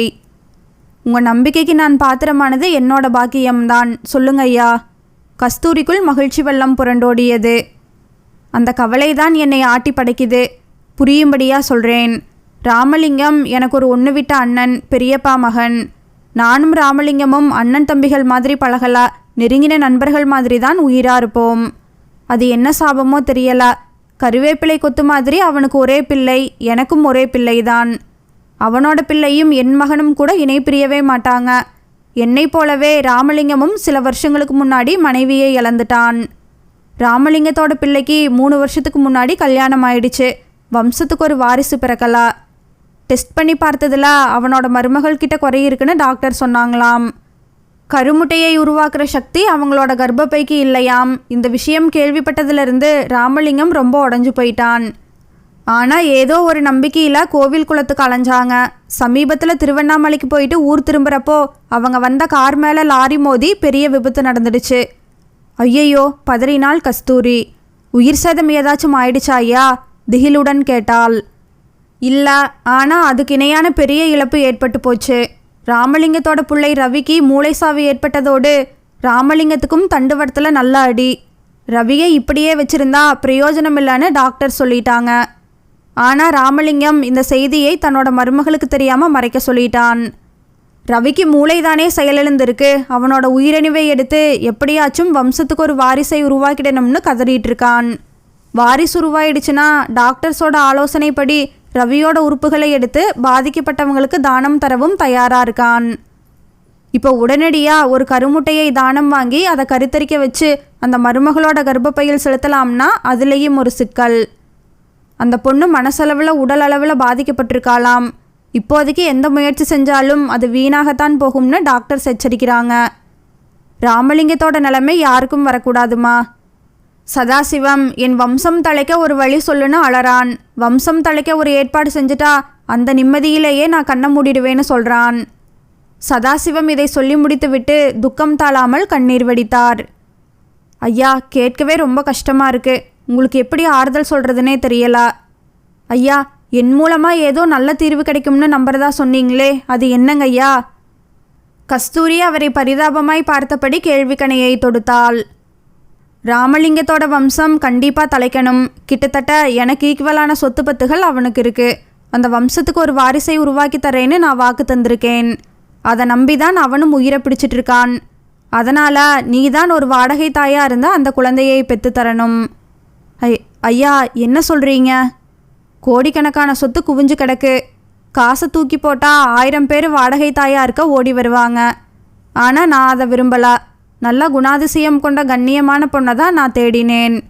இப்பேற்பட்ட பொண்ணு வயிற்றுல இருந்து தான் நல்ல வாரிசு ஜனிக்க முடியுங்கிறது என்னோட கருத்து. என் வம்சத்தையும் ராமலிங்கத்தோட வம்சத்தையும் நான் பிரித்து பார்க்கலாங்கிறத நீ புரிஞ்சுக்கணும். நான் தழுதழுக்க பேசினார் சதாசிவம். முதலாளி, என் பொண்ணுக்கு இன்னமும் கல்யாணம் ஆகலை. அவ எப்படி? காசி மனம் தாழாமல் கேட்டுவிட்டார். காசி, உன் பொண்ணோட எதிர்காலத்தை பற்றி கவலைப்படாத. அவளுக்கு நல்ல வாழ்க்கையை அமைச்சு தர்றது என் பொறுப்பு. என்மேல் உனக்கு நம்பிக்கை இருக்குல்ல? சாமி, உங்களை நான் நம்பாமல் இருப்பேனா? கஸ்தூரி, நீ என்னம்மா சொல்கிறா? இந்த விஷயம் வெளி உலகத்துக்கு தெரியாமல் பார்த்துக்கலாம். காசி, யாராச்சும் கேட்டா பொண்ணு மேலே படிக்கணும்னு ஆசைப்பட்டா வெளியூரில் ஹாஸ்டலில் சேர்ந்து படிச்சுட்ருக்கான்னு சொல்லு. கஸ்தூரியை கேரள எல்லையில் இருக்கிற நம்ம இடுக்கி எஸ்டேட் கெஸ்ட் ஹவுஸில் தங்க வச்சு குழந்தை பிறக்கிற வரைக்கும் அவளை பத்திரமா பார்த்துக்க வேண்டியது என் பொறுப்பு. கஸ்தூரி, ரவிக்கு எந்த நேரத்திலும் என்ன வேணாலும் நடக்கலாம். நாம் துரிதமாக செயல்பட வேண்டிய நேரம் இது. ஒரு வம்சத்தை வாழையடி வாழையாக தலைக்க வச்ச புண்ணியம் உனக்கு கிடைக்கும். வீட்டுக்கு போய் விஷயத்தை அம்மா கிட்ட சொல்லிட்டு வந்துடு. உடனடியாக ட்ரீட்மெண்ட்டில் நாம் இறங்கியாகணும். கஸ்தூரிக்கு அதிர்ச்சியில் நான் வறண்டது. கஸ்தூரிக்கு கதிரின் வசீகரமான முகம்தான் ஞாபகத்திற்கு வந்தது. கதிரின் மனிதநேயத்தையும் கண்ணியத்தையும் பார்த்துவிட்டு என்னையும் அறியாமல் மனதை பறிகொடுத்து விட்டேனே. இது ஒருதலை காதல்தான். இந்த காதல் கைகூடுவதற்கு சாத்தியமே இல்லைதான். இருந்தாலும் இந்த பாழும் மனம் அவரையே விரும்புகிறதே. அவரை மனதார விரும்பிவிட்டு வேறொருவருக்கு கழுத்தை நீட்ட முடியாது. காலம் முச்சுடும் இப்படியே இருந்துவிட நினைத்திருந்தேனே. கல்யாணம் ஆகாமலே ஒரு குழந்தைக்கு நான் தாயாக வேண்டியிருக்கிறதே. இந்த சகாயத்தை யார் என்னிடம் கேட்டிருந்தாலும் கண்டிப்பாக மறுத்திருப்பேனே. கேட்பது யார்? முதலாளி ஐயாவாயிற்றே. அவருக்கு என் குடும்பமே நன்றி கடன் பட்டிருக்கிறதே. என் விசுவாசத்தை காட்டுவதற்கு நல்ல சந்தர்ப்பம் கிடைத்திருக்கிறது. வேறு வழி இல்லை. ஐயாவுக்காக நான் இந்த தியாகத்தை செய்தேதான் தீர வேண்டும். மறுத்து பேசுவதற்கு எனக்கு திராணி இல்லை. ஒப்புக்கொள்ளவும் மனம் ஒப்பவில்லையே. இருதலை கொள்ளி எறும்பு மாதிரி தவிக்கிறேனே. தெய்வமே, இதென்ன சோதனை? துக்கம் பந்தா எழும்பி தொண்டையை அடைத்தது. கண்ணீர் இமைக்கரையை தாண்டி வழிந்து செல்லட்டுமா என்று கேட்டது. சதாசிவம் பார்த்துவிடக்கூடாதே என்று பார்வையை தலைத்து கண்களை சிமிட்டி கண்ணீரை உள்ளிழுத்து கொண்டாள். கஸ்தூரி, நீ மௌனமாக நிற்கிறத பார்த்தா உனக்கு இதில் இஷ்டமில்லைன்னு தோணுது. சதாசிவம் பேசி முடிப்பதற்குள் இடைமறித்தாள். அப்படியெல்லாம் இல்லைங்க ஐயா, எனக்கு சம்மதம். நீங்கள் ஆக வேண்டியதை பாருங்க. நாங்கள் வீட்டுக்கு போயிட்டு வந்துடுறோம். Good, very good. 2 மணி நேரத்தில் இங்கே வந்துடுங்க. நாம் கிளம்பிடலாம். கஸ்தூரி, நீ நல்லா இருக்கணும். என் வயிற்றில் நீ பாலை வார்த்துட்டா. நீ செய்ய போகிறது சாதாரண உதவி இல்லை, பேருதவி. நானும் ராமலிங்கமும் உனக்கு நன்றி கடன் பட்டிருக்கோம். தழுதழுத்தார் சதாசிவம். ஐயா, பெரிய வார்த்தையெல்லாம் சொல்லாதீங்க. நியாயமாக பார்த்தா இது நான் சொல்ல வேண்டிய வார்த்தை. அப்போ நாங்கள் கிளம்புறோம் ஐயா. இருவரும் கைகூப்பி வணங்கிவிட்டு பங்களாவை விட்டு வெளியேறினர். கஸ்தூரியையே இமைகொட்டாமல் நெகிழ்வுடன் பார்த்து கொண்டிருந்தார் சதாசிவம். விஷயத்தை கேள்விப்பட்டதும் கனகம் அழுது புலம்பினாள். கஸ்தூரி வாயை திறக்கவே இல்லை. மௌனமாய் அறைக்குள் புகுந்து கொண்டாள். மனோகரிக்கு மனசாட்சி அறுத்தது. அப்பா, வேணாம்ப்பா, இந்த பணத்தை திருப்பி கொடுத்துடுங்க. என்னால் தானே கஸ்தூரிக்கு இப்படி ஒரு இக்கட்டு வந்தது. பெரியவர்கிட்ட கஸ்தூரி வாக்கு கொடுத்துட்டு வந்துட்டா. இனி மாற்றி பேச முடியுமா? என்னப்பா அது? தங்கச்சிக்கு கல்யாணம் காட்சி நடக்க வேணாமா? ஐயா, நானாச்சுன்னு பொறுப்பேற்றுக்கிட்டாரு. அதுக்கு மேலே என்னால் மறுத்து பேச முடியலா. சரி, புலம்பாதீங்க. விதி விட்ட வழின்னு நாம் நடக்க வேண்டியது தான். மாப்பிள்ளைக்கு ஃபோன் போடு, வந்து பணத்தை வாங்கிக்க சொல்லு. எங்களுக்கு நேரம் இல்லை. இன்னும் 1.5 மணி நேரத்தில் நானும் கஸ்தூரியும் புறப்படணும். கவனம். அக்கம் பக்கத்திலேயும் சொந்தக்காரங்க கிட்டேயும் மேற்படிப்பு படிக்க போயிருக்கிறதா சொல்லுங்க. மூத்தவளுக்கு பிரச்சனை வந்துச்சு. அதை தீர்க்க போன இளையவ இப்படி ஒரு சிக்கலில் மாட்டிக்கிட்டாலே. கனகம் மெல்லிய குரலில் தேம்பினாள். அழுகையை நிறுத்து. இயல்பாக இருக்க பாரு. உன்னோட சோகமான முகமே வெளியில் காட்டி கொடுத்துடும் போல இருக்கே. காசி அதட்டியதும் புடவை தலைப்பால் வாயை பொத்தியபடி மௌனமாக கண்ணீர் உகுத்தாள் கனகம். டைரியில் தனது மனக்குமுறல்களை எழுத்து வடிவில் கொட்டி தீர்த்தாள் கஸ்தூரி. சூட்கேஸில் வேண்டிய துணிமணிகளை எடுத்து அடுக்கி வைத்து டைரியை அதனடியில் வைத்தாள். கதிர், ஐ லவ் யூ. உங்கள் மனசில் என்ன இருக்குன்னு தெரியல. ஆனால் என் இதயத்தில் நீங்கள் தான் குடியிருக்கீங்க. வேற வழி தெரியல கதிர். அதனால் இதுக்கு சம்மதிச்சிட்டேன். என்னை மன்னிச்சிடுங்க. இதுவும் நல்லதுக்கு தான் கதிர். ஒரு குழந்தைக்கு நான் தாயாக போகிறேன். இந்த காரணத்தை காட்டியே நான் தப்பிச்சிடுவேன். வீட்டில் கல்யாண பேச்சு எடுத்தா இதை சொல்லியே அவங்க வாயை அடைச்சுடலாம் பாருங்க. மானசீகமாய் மனதிற்குள் பேசிக்கொண்டாள் கஸ்தூரி. கஸ்தூரி, ஐ லவ் யூ டூ. கஸ்தூரி, கஸ்தூரிமான். கொஞ்சலாய் கதிர் பேசி மந்தகாசமாய் சிரிப்பது போன்றதொரு பிரம்மை. கண்ணீர் உகுத்தபடி விழிகளை மூடி அமர்ந்திருந்த கஸ்தூரிக்கு அந்த பிரம்மை ஒரு இதத்தையும் சுகத்தையும் தந்தது நிஜம். அது மட்டுமா, ஒரு மான், அதுவும் பொன்மான் மாதிரியே இருக்கியே கஸ்தூரி. I love யூடா. பேசியபடி நெருங்கி வந்து கதிர் அவளது நெற்றியில் இதழ் பதித்து உச்சி முகர்ந்ததை போன்றதொரு பகல் கனவு. இன்பம் கனவில், துன்பம் எதிரில். நீண்ட பெருமூச்செறிந்து சூட்கேஸை மூடி வைத்தாள். கஸ்தூரி, உனக்கு தேவையானதை எடுத்து வச்சிட்டியா? நேரம் ஆயிட்டிருக்குமா என்றபடி அறைக்குள் காசி வந்தார். சட்டென சுதாரித்து முகத்தை இயல்பாக வைத்தபடி பார்த்தாள். எடுத்து வச்சாச்சு, நாம் கிளம்பலாமா? கஸ்தூரி, இரு, சாப்பிட்டுட்டு போமா, வெறும் வயிற்றோட போகாத. கனகம் கெஞ்சினாள். விட்டால் கோவென்று அழுது விடுவாள் போல் இருந்தது. கஸ்தூரிக்கும் அழுகை முட்டி கொண்டு வந்தது. சிரமப்பட்டு அடக்கி கொண்டாள். உனக்கு பிடிச்ச பருப்பு உருண்டை குழம்பு உன் கையால் காலையில் ருசியாக சமைச்சு வச்சது தான், சாப்பிடுமா. அம்மாவும் மனோகரியும் கலங்கிய விழிகளோடு அவளையே பார்த்தனர். குழம்பை சாதத்தில் ஊற்றி பிசைந்து பருப்புருண்டையை பிட்டு வாய்க்குள் திணித்து கொண்டாள். காரசாரமாய் ருசியாய் அவள் சமைத்ததுதான். 3 கவளங்களுக்கு மேல் தொண்டைக்குள் இறங்க மறுத்து புரட்சி செய்ததும் சட்டென எழுந்து கொண்டாள். வேண்டாம்மா, போதும், என்னால் முடியல என்றபடி கையை கழுவி விட்டு வந்தாள். உனக்கு வனதுர்கை அம்மன் துணையா இருப்பா. கனகம் நெற்றியில் விபூதி பூசிவிட்டாள். கஸ்தூரி, இப்போ கூட ஒன்றும் கெட்டு போகல. உன் முடிவை மாற்றிக்கோ. முதலாளி ஐயா கிட்ட நான் வந்து பேசுகிறேன்.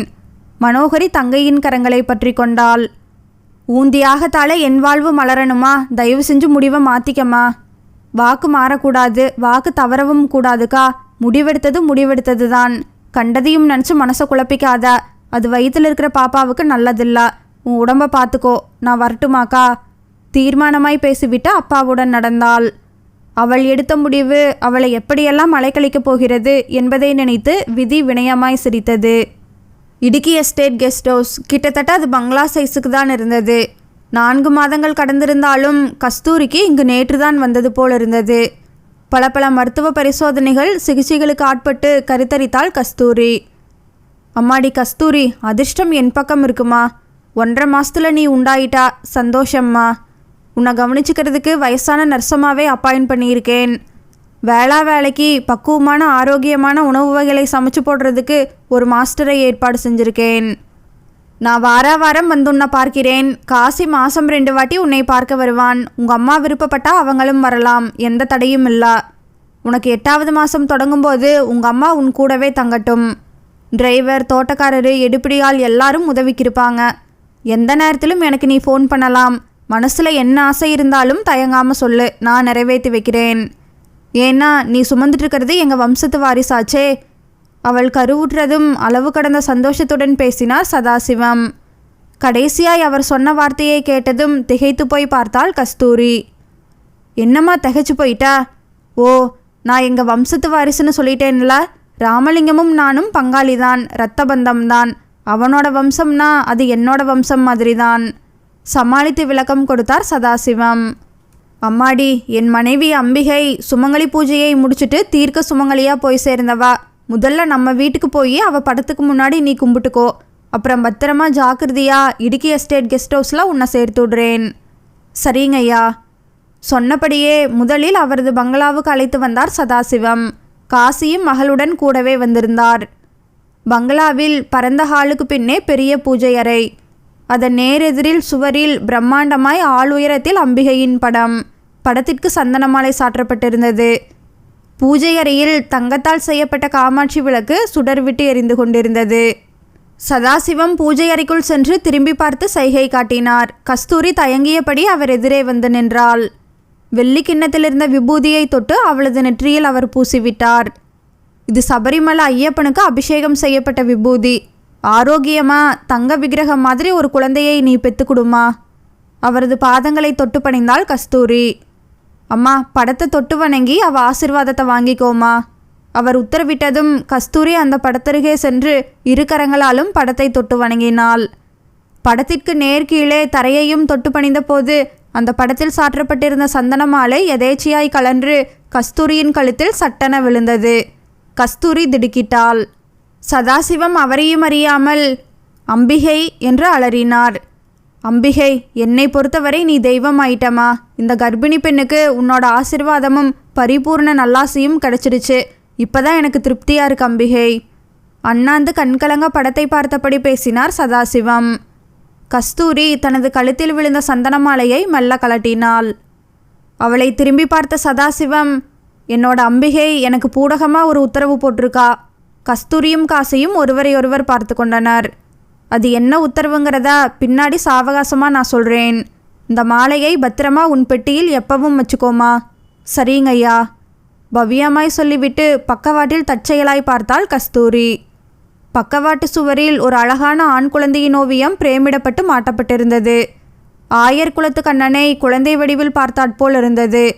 பால்வடியும் முகத்தில் இருந்த வசீகரமும் அந்த காந்த கண்களும் குறும்பு கூத்தாடும் குறுநகையும் கஸ்தூரியை கட்டி போட்டன.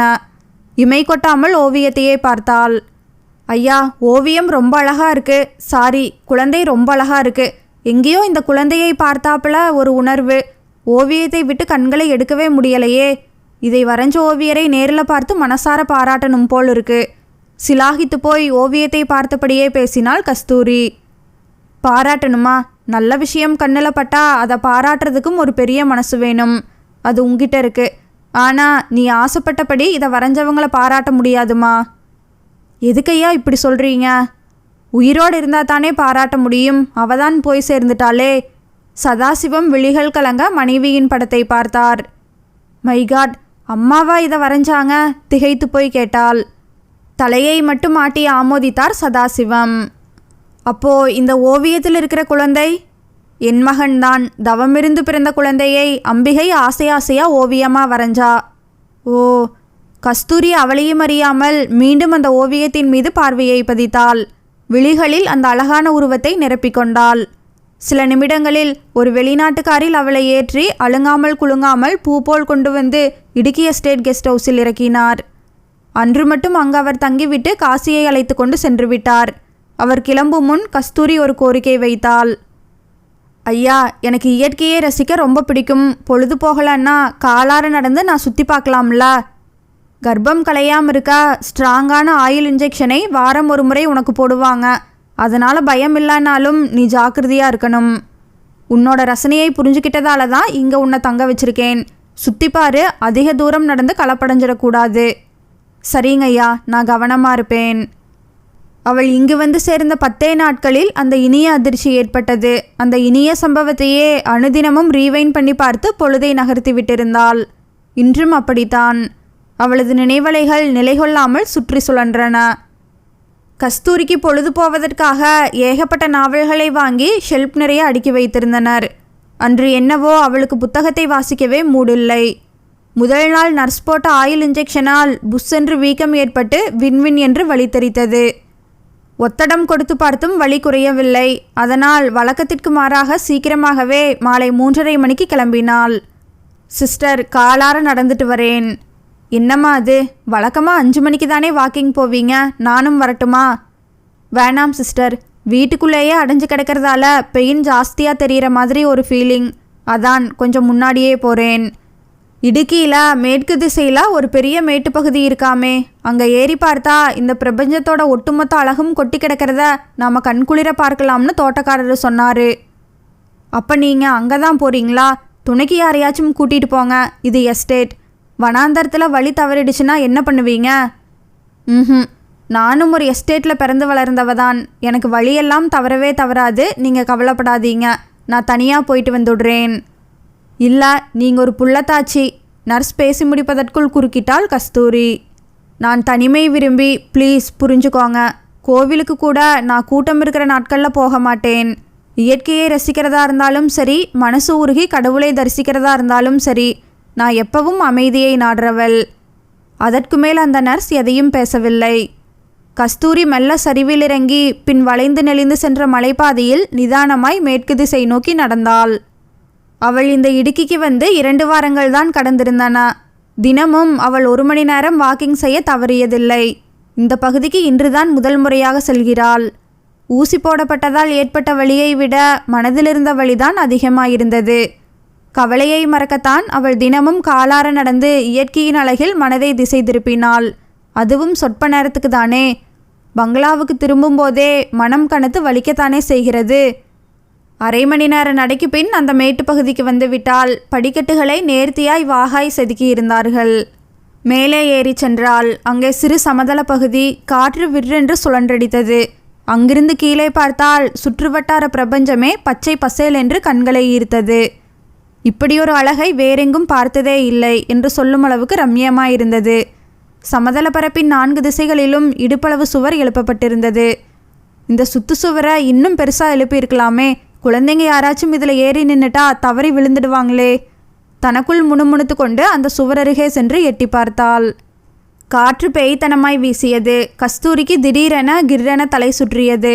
காற்று வேகமாய் சுழன்றடித்ததாலா, இல்லை அதல பாதாளத்தை எட்டி பார்த்ததாலா, இல்லை மசக்கையின் காரணத்தாலா என்று தெரியவில்லை. விட்டால் பேய் காற்று அவளை அதல பாதாளத்திற்கு தள்ளிவிடும் போல் இருந்தது. போதாததற்கு தலைவேறி சுற்றி தொலைத்தது. இடுப்பளவே இருந்த சுவரை இறுக்கமாய் பிடித்து கொண்டாள்.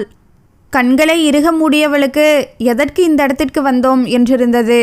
மயங்கிவிட்டால் பிடி தளர்ந்து விடுமே, விழுந்து விடுவோமோ, இதுதான் விதி என்றால் போய் தொலைய வேண்டியதுதான் என்று நினைத்து முடிப்பதற்குள் அந்த இனிய குரல் பின்னாலிருந்து கேட்டது. இங்கே ஒரு எச்சரிக்கை போர்டு இருக்குமே, அதை பார்த்தும் ஏன் சுற்றுச்சுவர் கிட்டத்தில் போய் நின்னீங்க? பயப்படாதீங்க. அவளது கையை கெட்டியாக ஒரு ஆண்கரம் பற்றியது. அவளை பின்பக்கமாய் 3 அடி இழுத்தது. திகைத்து போய் விழிகளை மலர்த்தி திரும்பி பார்த்தாள். அட, நீங்களா? பின்னால் நின்றிருந்த கதிரும் திகைத்தான். நீங்களா? எச்சரிக்கை போர்டை நான் பார்க்கல, சாரி. அதோ இருக்கு பாருங்க, பக்கத்தில் இருக்கிற பெரிய மரத்தோட கிளை லேசாக போர்டை மறைச்சதால நீங்கள் கவனிக்கல போல இருக்கு. இங்கே நின்று அழகை ரசிக்கலாம். ஆனால் சுற்று சுவர் கிட்டத்தில் போய் நின்னா காற்று பலமாக வீசுறதால தள்ளராப்பில் இருக்கும். ஓ, அவளது இதயம் படபடவென அடித்து கொண்டது. வாங்க, இன்னும் 5-6 அடி தள்ளி போயிடலாம். இருவரும் சேர்ந்தே நடந்தனர். அவனது பிடி இன்னமும் கெட்டியாய்த்தான் இருந்தது. அவளது நடுக்கம் நிற்கட்டும் என அவன் பிடியை தளர்த்தி கொள்ளவில்லை போலும். அதிசயமாய் அவனை பார்த்ததும் தலை சுற்றல் கூட நின்றுவிட்டது. அவளுக்கு ஒரு பக்கம் அழுகையாய் வந்தது. ஒரு பக்கம் அவனது அருகாமையை நினைத்து சந்தோஷமாயிருந்தது. நான் இந்த இடத்துல கஸ்தூரிமானை பார்ப்பேன்னு கொஞ்சம் கூட எதிர்பார்க்கலா. மெல்ல சிரித்தபடி அவளது முகத்தை ஊன்றி பார்த்தான். குங்குமப்பூவாய் முகம் சிவந்து போனாள். நானும் தான், முணுமுணுத்தாள். கஸ்தூரி, ஒரு உண்மையை சொல்லட்டுமா? கொன்றை மரத்து பூவை நீ ரசிச்சுட்டு நின்னப்போ உன் கழுத்தில் பாம்பு விழுந்ததே, அப்பவே நான் உன்னை நேசிக்க தொடங்கிட்டேன். எப்போ நீ என் கண்ணில் பட்டியோ அந்த கணத்தில் நீ என் இதயத்தில் சிம்மாசனம் போட்டு உட்கார்ந்துட்டா. விழியில் விழுந்து இதயம் நுழைந்து உயிரில் கலந்த உறவேன்னு கவிஞர் சும்மாவா பாடி வச்சாரு. ஒரு மான்குட்டிக்காக மனசிறங்கி பதறி போய் அதை காப்பாற்றுறதுக்காக நீ தவிச்சது, உன்னோட கண்ணியம், மனிதநேயம், இரக்கஸ்பாவம், இயற்கையை ரசிக்கிறதுல உனக்கு இருக்கிற அலாதி ரசனை எல்லாமே எனக்கு ரொம்ப பிடிச்சி போச்சு. எங்கள் அப்பாவுக்கு நான் ஒரே பிள்ளை. சுற்று வட்டாரத்தில் எங்களுக்கு நிறைய எஸ்டேட்ஸும் நிறுவனங்களும் இருக்குது. வெளிநாட்டில் மேற்படிப்பை முடிச்சுட்டு 6 மாதத்துக்கு முன்னாடி தான் நான் வந்தேன். இப்போ நேரம் சரியில்லை போல. பெரிய கவலையும் குழப்பமும் எங்களை பிடிச்சு ஆட்டுது. இந்த மன கஷ்டம் தீர்ந்ததும் நான் உன்னை பற்றி அப்பா கிட்ட பேசலாம்னு இருக்கேன். தினமும் அன்னைக்கிருந்து என் மனசில் நீ குடியிருக்கிறதால அடிக்கடி உன்னுருவம் தான் தெரியும். இப்போ கூட உன்னை பார்த்ததும் இது பிரம்மையாக இருக்குமான்னு சந்தேகப்பட்டு இடக்கையால் மெல்ல என்னை கிள்ளி பார்த்தேன். வலிச்சது. சரி, இது நிஜம்தான், இது பூர்வ ஜென்ம பந்தம்தான்னு முடிவுக்கு வந்தேன். அப்படி இருக்கிறதால தானே நான் மறுபடியும் இங்கே உன்னை சந்திச்சிருக்கேன்.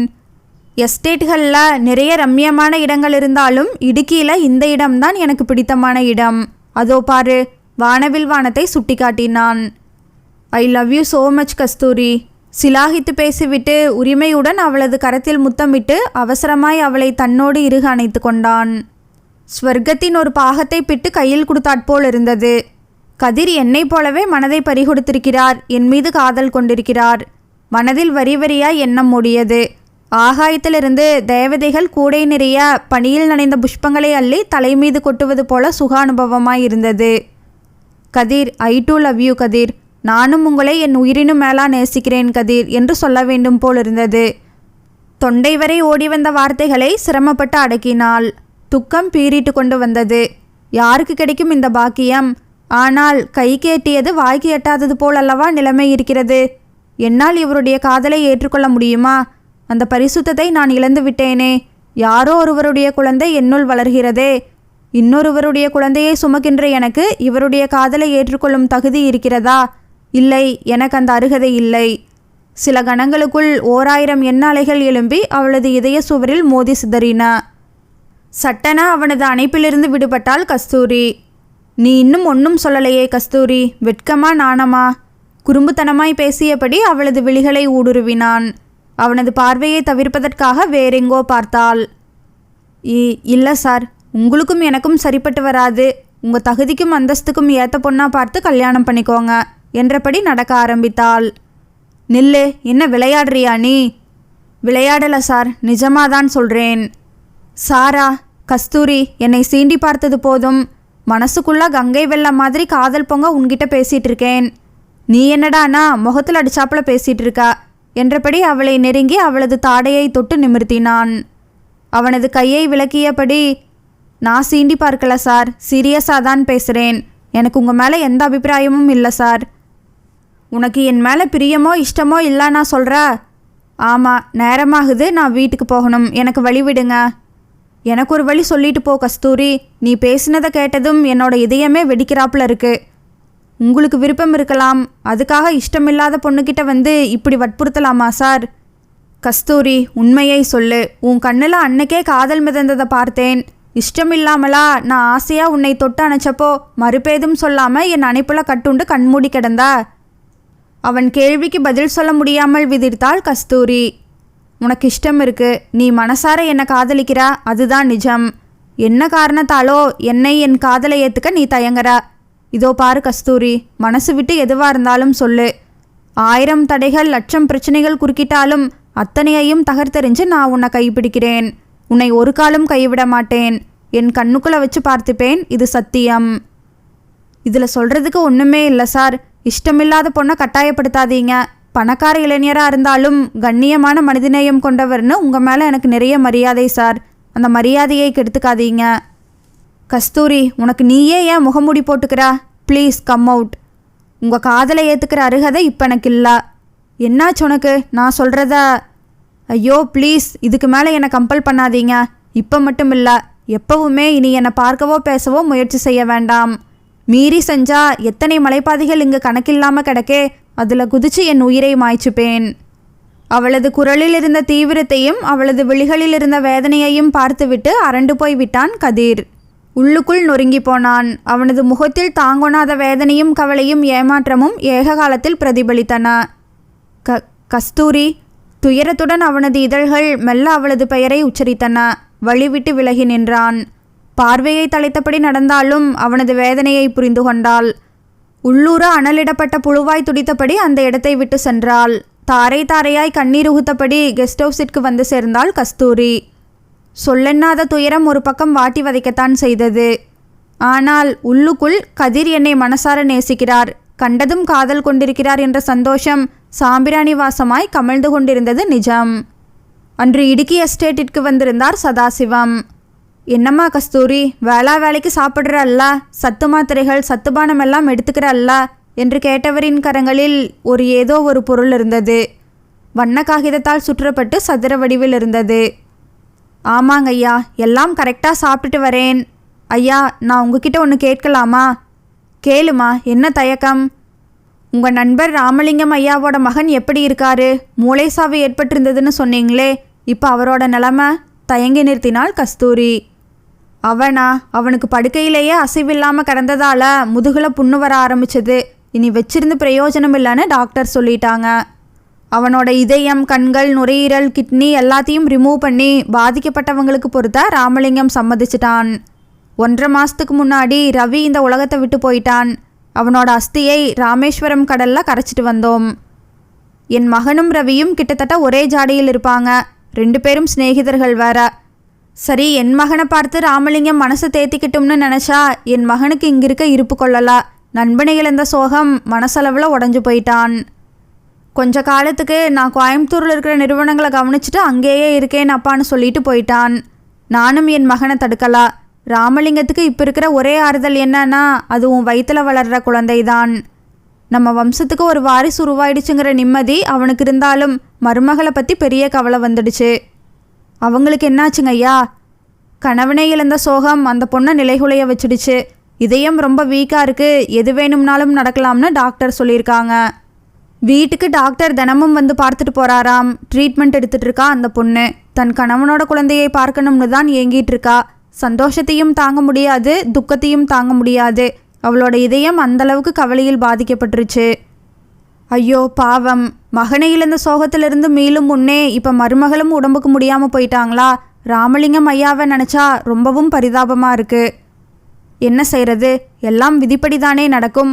இந்தா உனக்கு பிடிச்ச கிஃப்ட் என்றபடி பரிசு பொருளை நீட்டினார் சதாசிவம். எனக்கு பிடிச்ச கிஃப்டா? கதை கவிதை புத்தகங்கள்லாம் எனக்கு பிடிக்கும். இதை பார்த்தா புக் மாதிரியும் தெரியலையே என்றபடி ஆவலாய் அதை வாங்கி காகிதத்தை பிரித்தாள். அட, இது உங்கள் பங்களாவில் இருந்த குழந்தையோட ஓவியமாச்சே. அம்மா வரைஞ்ச ஓவியம்னு சொன்னீங்களே. இது ஒரிஜினல் ஓவியம் இல்லை, ஓவியத்தோட ஃபோட்டோகிராஃபி. உனக்காக இதை ரெடி பண்ண சொல்லி எடுத்துகிட்டு வந்தேன். ஒரிஜினல் ஓவியம் வீட்டில் அதே இடத்துல தான் இருக்குது. தேங்க்ஸ் ஐயா. இதை நான் ஏன் உனக்கு கொடுக்க வந்தேன்னு தெரியுமா? அழகான உருவத்தை பார்த்துட்டே இருந்தா அதே சாயலில் குழந்தை பிறக்கும்னு பெரியவங்க சொல்வாங்க. அதனால் கர்ப்பிணி பொண்ணு கண்ணில் படுற இடத்துல நம்ம மனசுக்கு பிடிச்ச படங்களை இல்லை சாமி படங்களை மாட்டி வைக்கிறோம். சரிங்க ஐயா, இதை என் ரூமில் சதா என் கண்ணில் படுற மாதிரி வச்சுக்கிறேன். ராமலிங்கத்துக்கும் சரி அவனோட மருமகளுக்கும் சரி இந்த குழந்தைதாம்மா ஆதாரம். புரியுதையா, கவனமாக பத்திரமா குழந்தையை பெற்று கொடுக்க வேண்டியது என் கடமை. 4 மாதம் உனக்கு முடிஞ்சிருச்சுலாமா? ஆனால் உனக்கு இன்னும் வயிறே தெரியலையேம்மா. 5ஆம் மாதத்துல தான் வயிறு மேடிட்டு தெரியும்னு நர்சம்மா சொன்னாங்கய்யா. சரிம்மா, உடம்ப பத்திரமா பார்த்துக்கோ. காசி நேத்தனை வந்து பார்த்தான். நாளைக்கு அவனும் உங்கள் அம்மாவும் இங்கே வர்றதா இருக்காங்களாம். சந்தோஷம் ஐயா, வரட்டும். வாசல் வரை சென்று அவர் கையை அசைத்து காரில் ஏறி சென்றதும் யோசனையுடன் அந்த ஓவியத்தை ஊன்றி பார்த்தாள். எங்கேயோ பார்த்தாற்போல் இருக்கிறதே.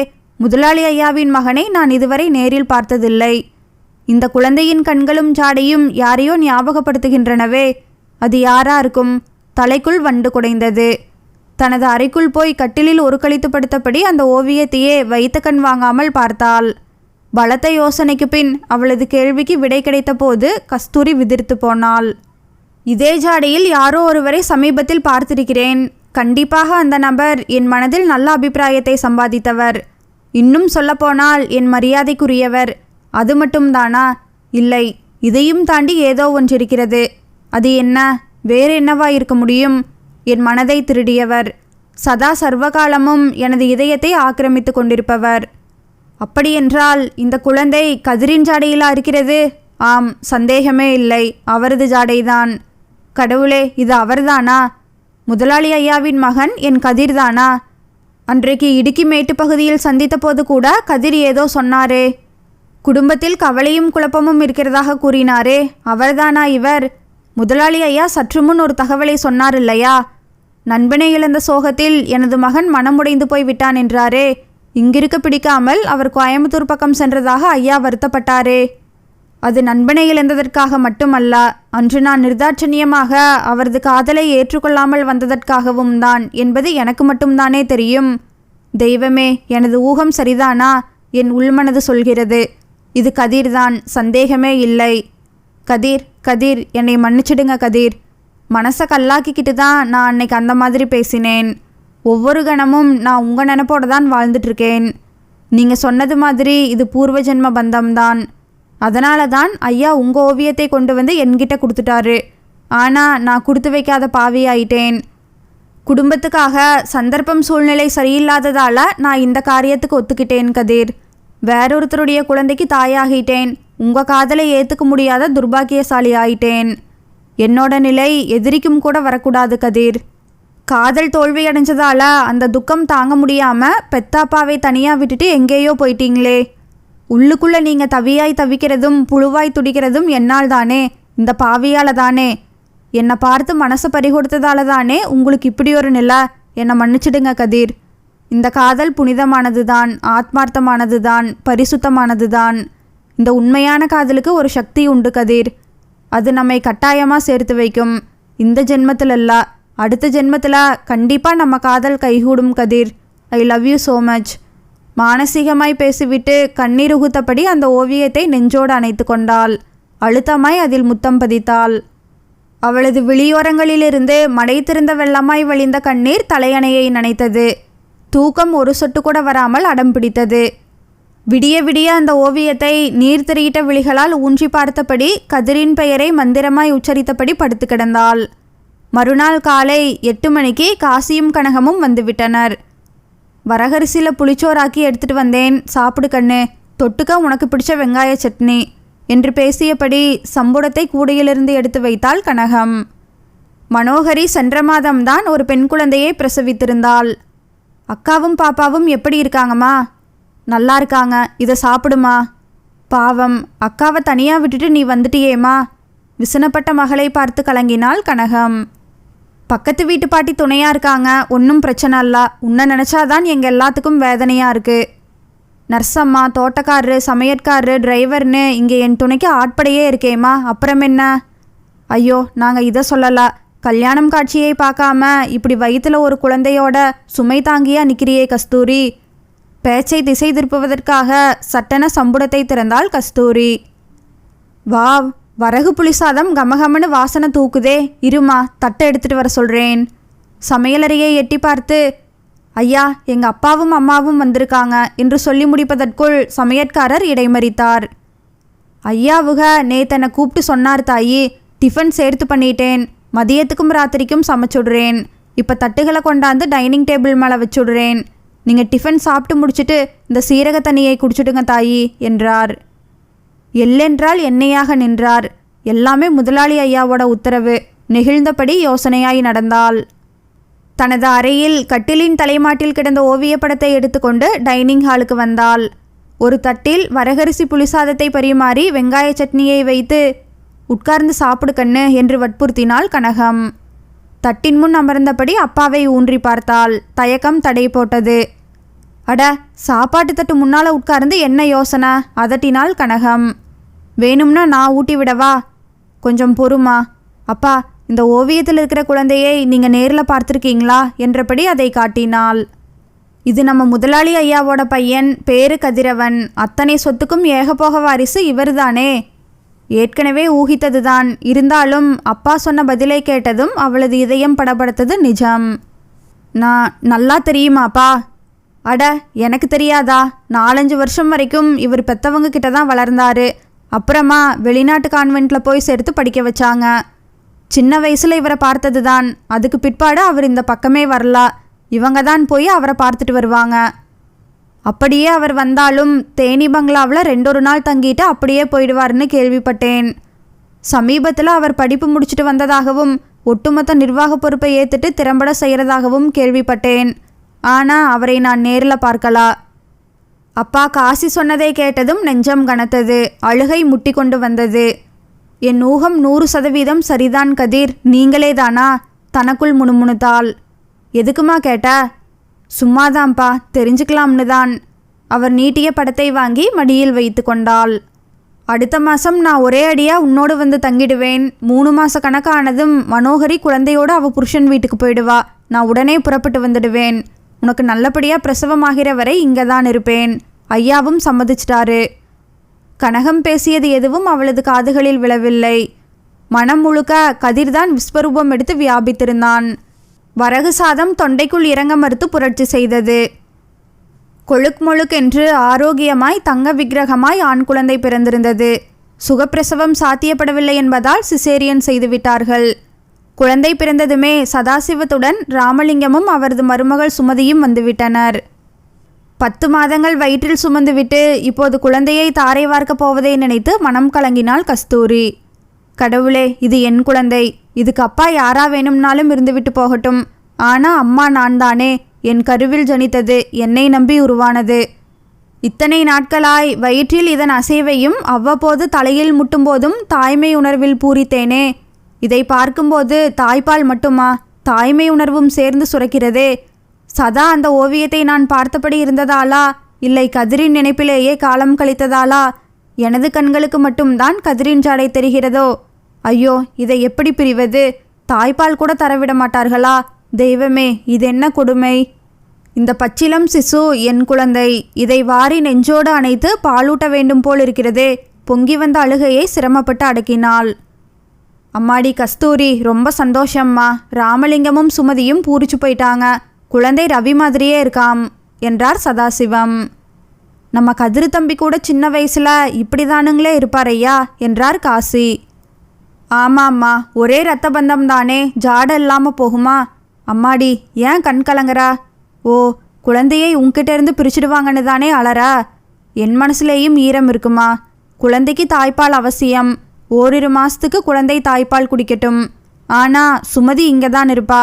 தாய்ப்பால் குடிக்கிறப்ப மட்டும்தான் குழந்தை உன்கிட்ட வரும். ஏன்னா சுமதி மேலே குழந்தைக்கு ஒட்டுதல் வரணும் இல்லையா? சதா உன்கிட்டத்தில் இருந்தா அப்புறம் குழந்தைக்கு உன் மேலே ஏக்கம் வந்துடுமே. அதை தவிர்க்கணும். அதுக்கு தான் இந்த ஏற்பாடு. கஸ்தூரிக்கு இந்த மட்டுமாவது சம்மதித்தார்களே என்றிருந்தது. தனிமையில் குழந்தையை அரவணைத்து பாலூட்டிய போது தலையோடு காலாய் அப்படி ஒரு நிகழ்வு. தாய்ப்பாலோடு போட்டி போட்டுக்கொண்டு அவளது கண்ணீரும் சுரந்தது. நாட்கள் ஜெட் வேகத்தில் பறந்தன. ஒப்பந்தப்படி குழந்தையை ஒப்படைத்துவிட்டு காசியுடன் வீட்டிற்கு வந்து விட்டிருந்தாள் கஸ்தூரி. இந்த பக்கம் குழந்தையின் ஞாபகம், அந்த பக்கம் கதிரின் நினைப்பு. இருவரும் அவளை பந்தாடியதில் அவள் ஏகத்திற்கும் இழைத்து விட்டிருந்தாள். சதா அந்த படத்தை அணைத்தபடி அழுதபடி கிடந்தாள். குழந்தைக்கு இந்நேரம் பசிக்குமே, அழுதிருக்குமா, என்னை காணாமல் தவித்திருக்குமா? உள்ளூர தவித்து துடித்து போனாள். அன்று மேட்டு பகுதியில் இருந்த அந்த சிறு வீட்டிற்கு மூச்சரிக்க ஓடி வந்தார் காசி. என்னங்க விழுந்தடிச்சு ஓடி வர்றீங்க? அதட்டினாள் கனகம். நம்ம முதலாளி ஐயா வர்றாக. கீழே கார் நிற்கிது, மேலே ஏறி வர்றாக. கஸ்தூரியை பார்க்க வர்றாக போல இருக்கு சொல்லிவிட்டு அவசரமாய் இறங்கி ஓடினார். முதலாளியை எதிர்கொண்டு வரவேற்று அழைத்து வந்தார். குழந்தைக்கு பால் கொடுக்க முடியாமல் நெறிகட்டி போய் கஸ்தூரிக்கு காய்ச்சல் வந்து விட்டிருந்தது.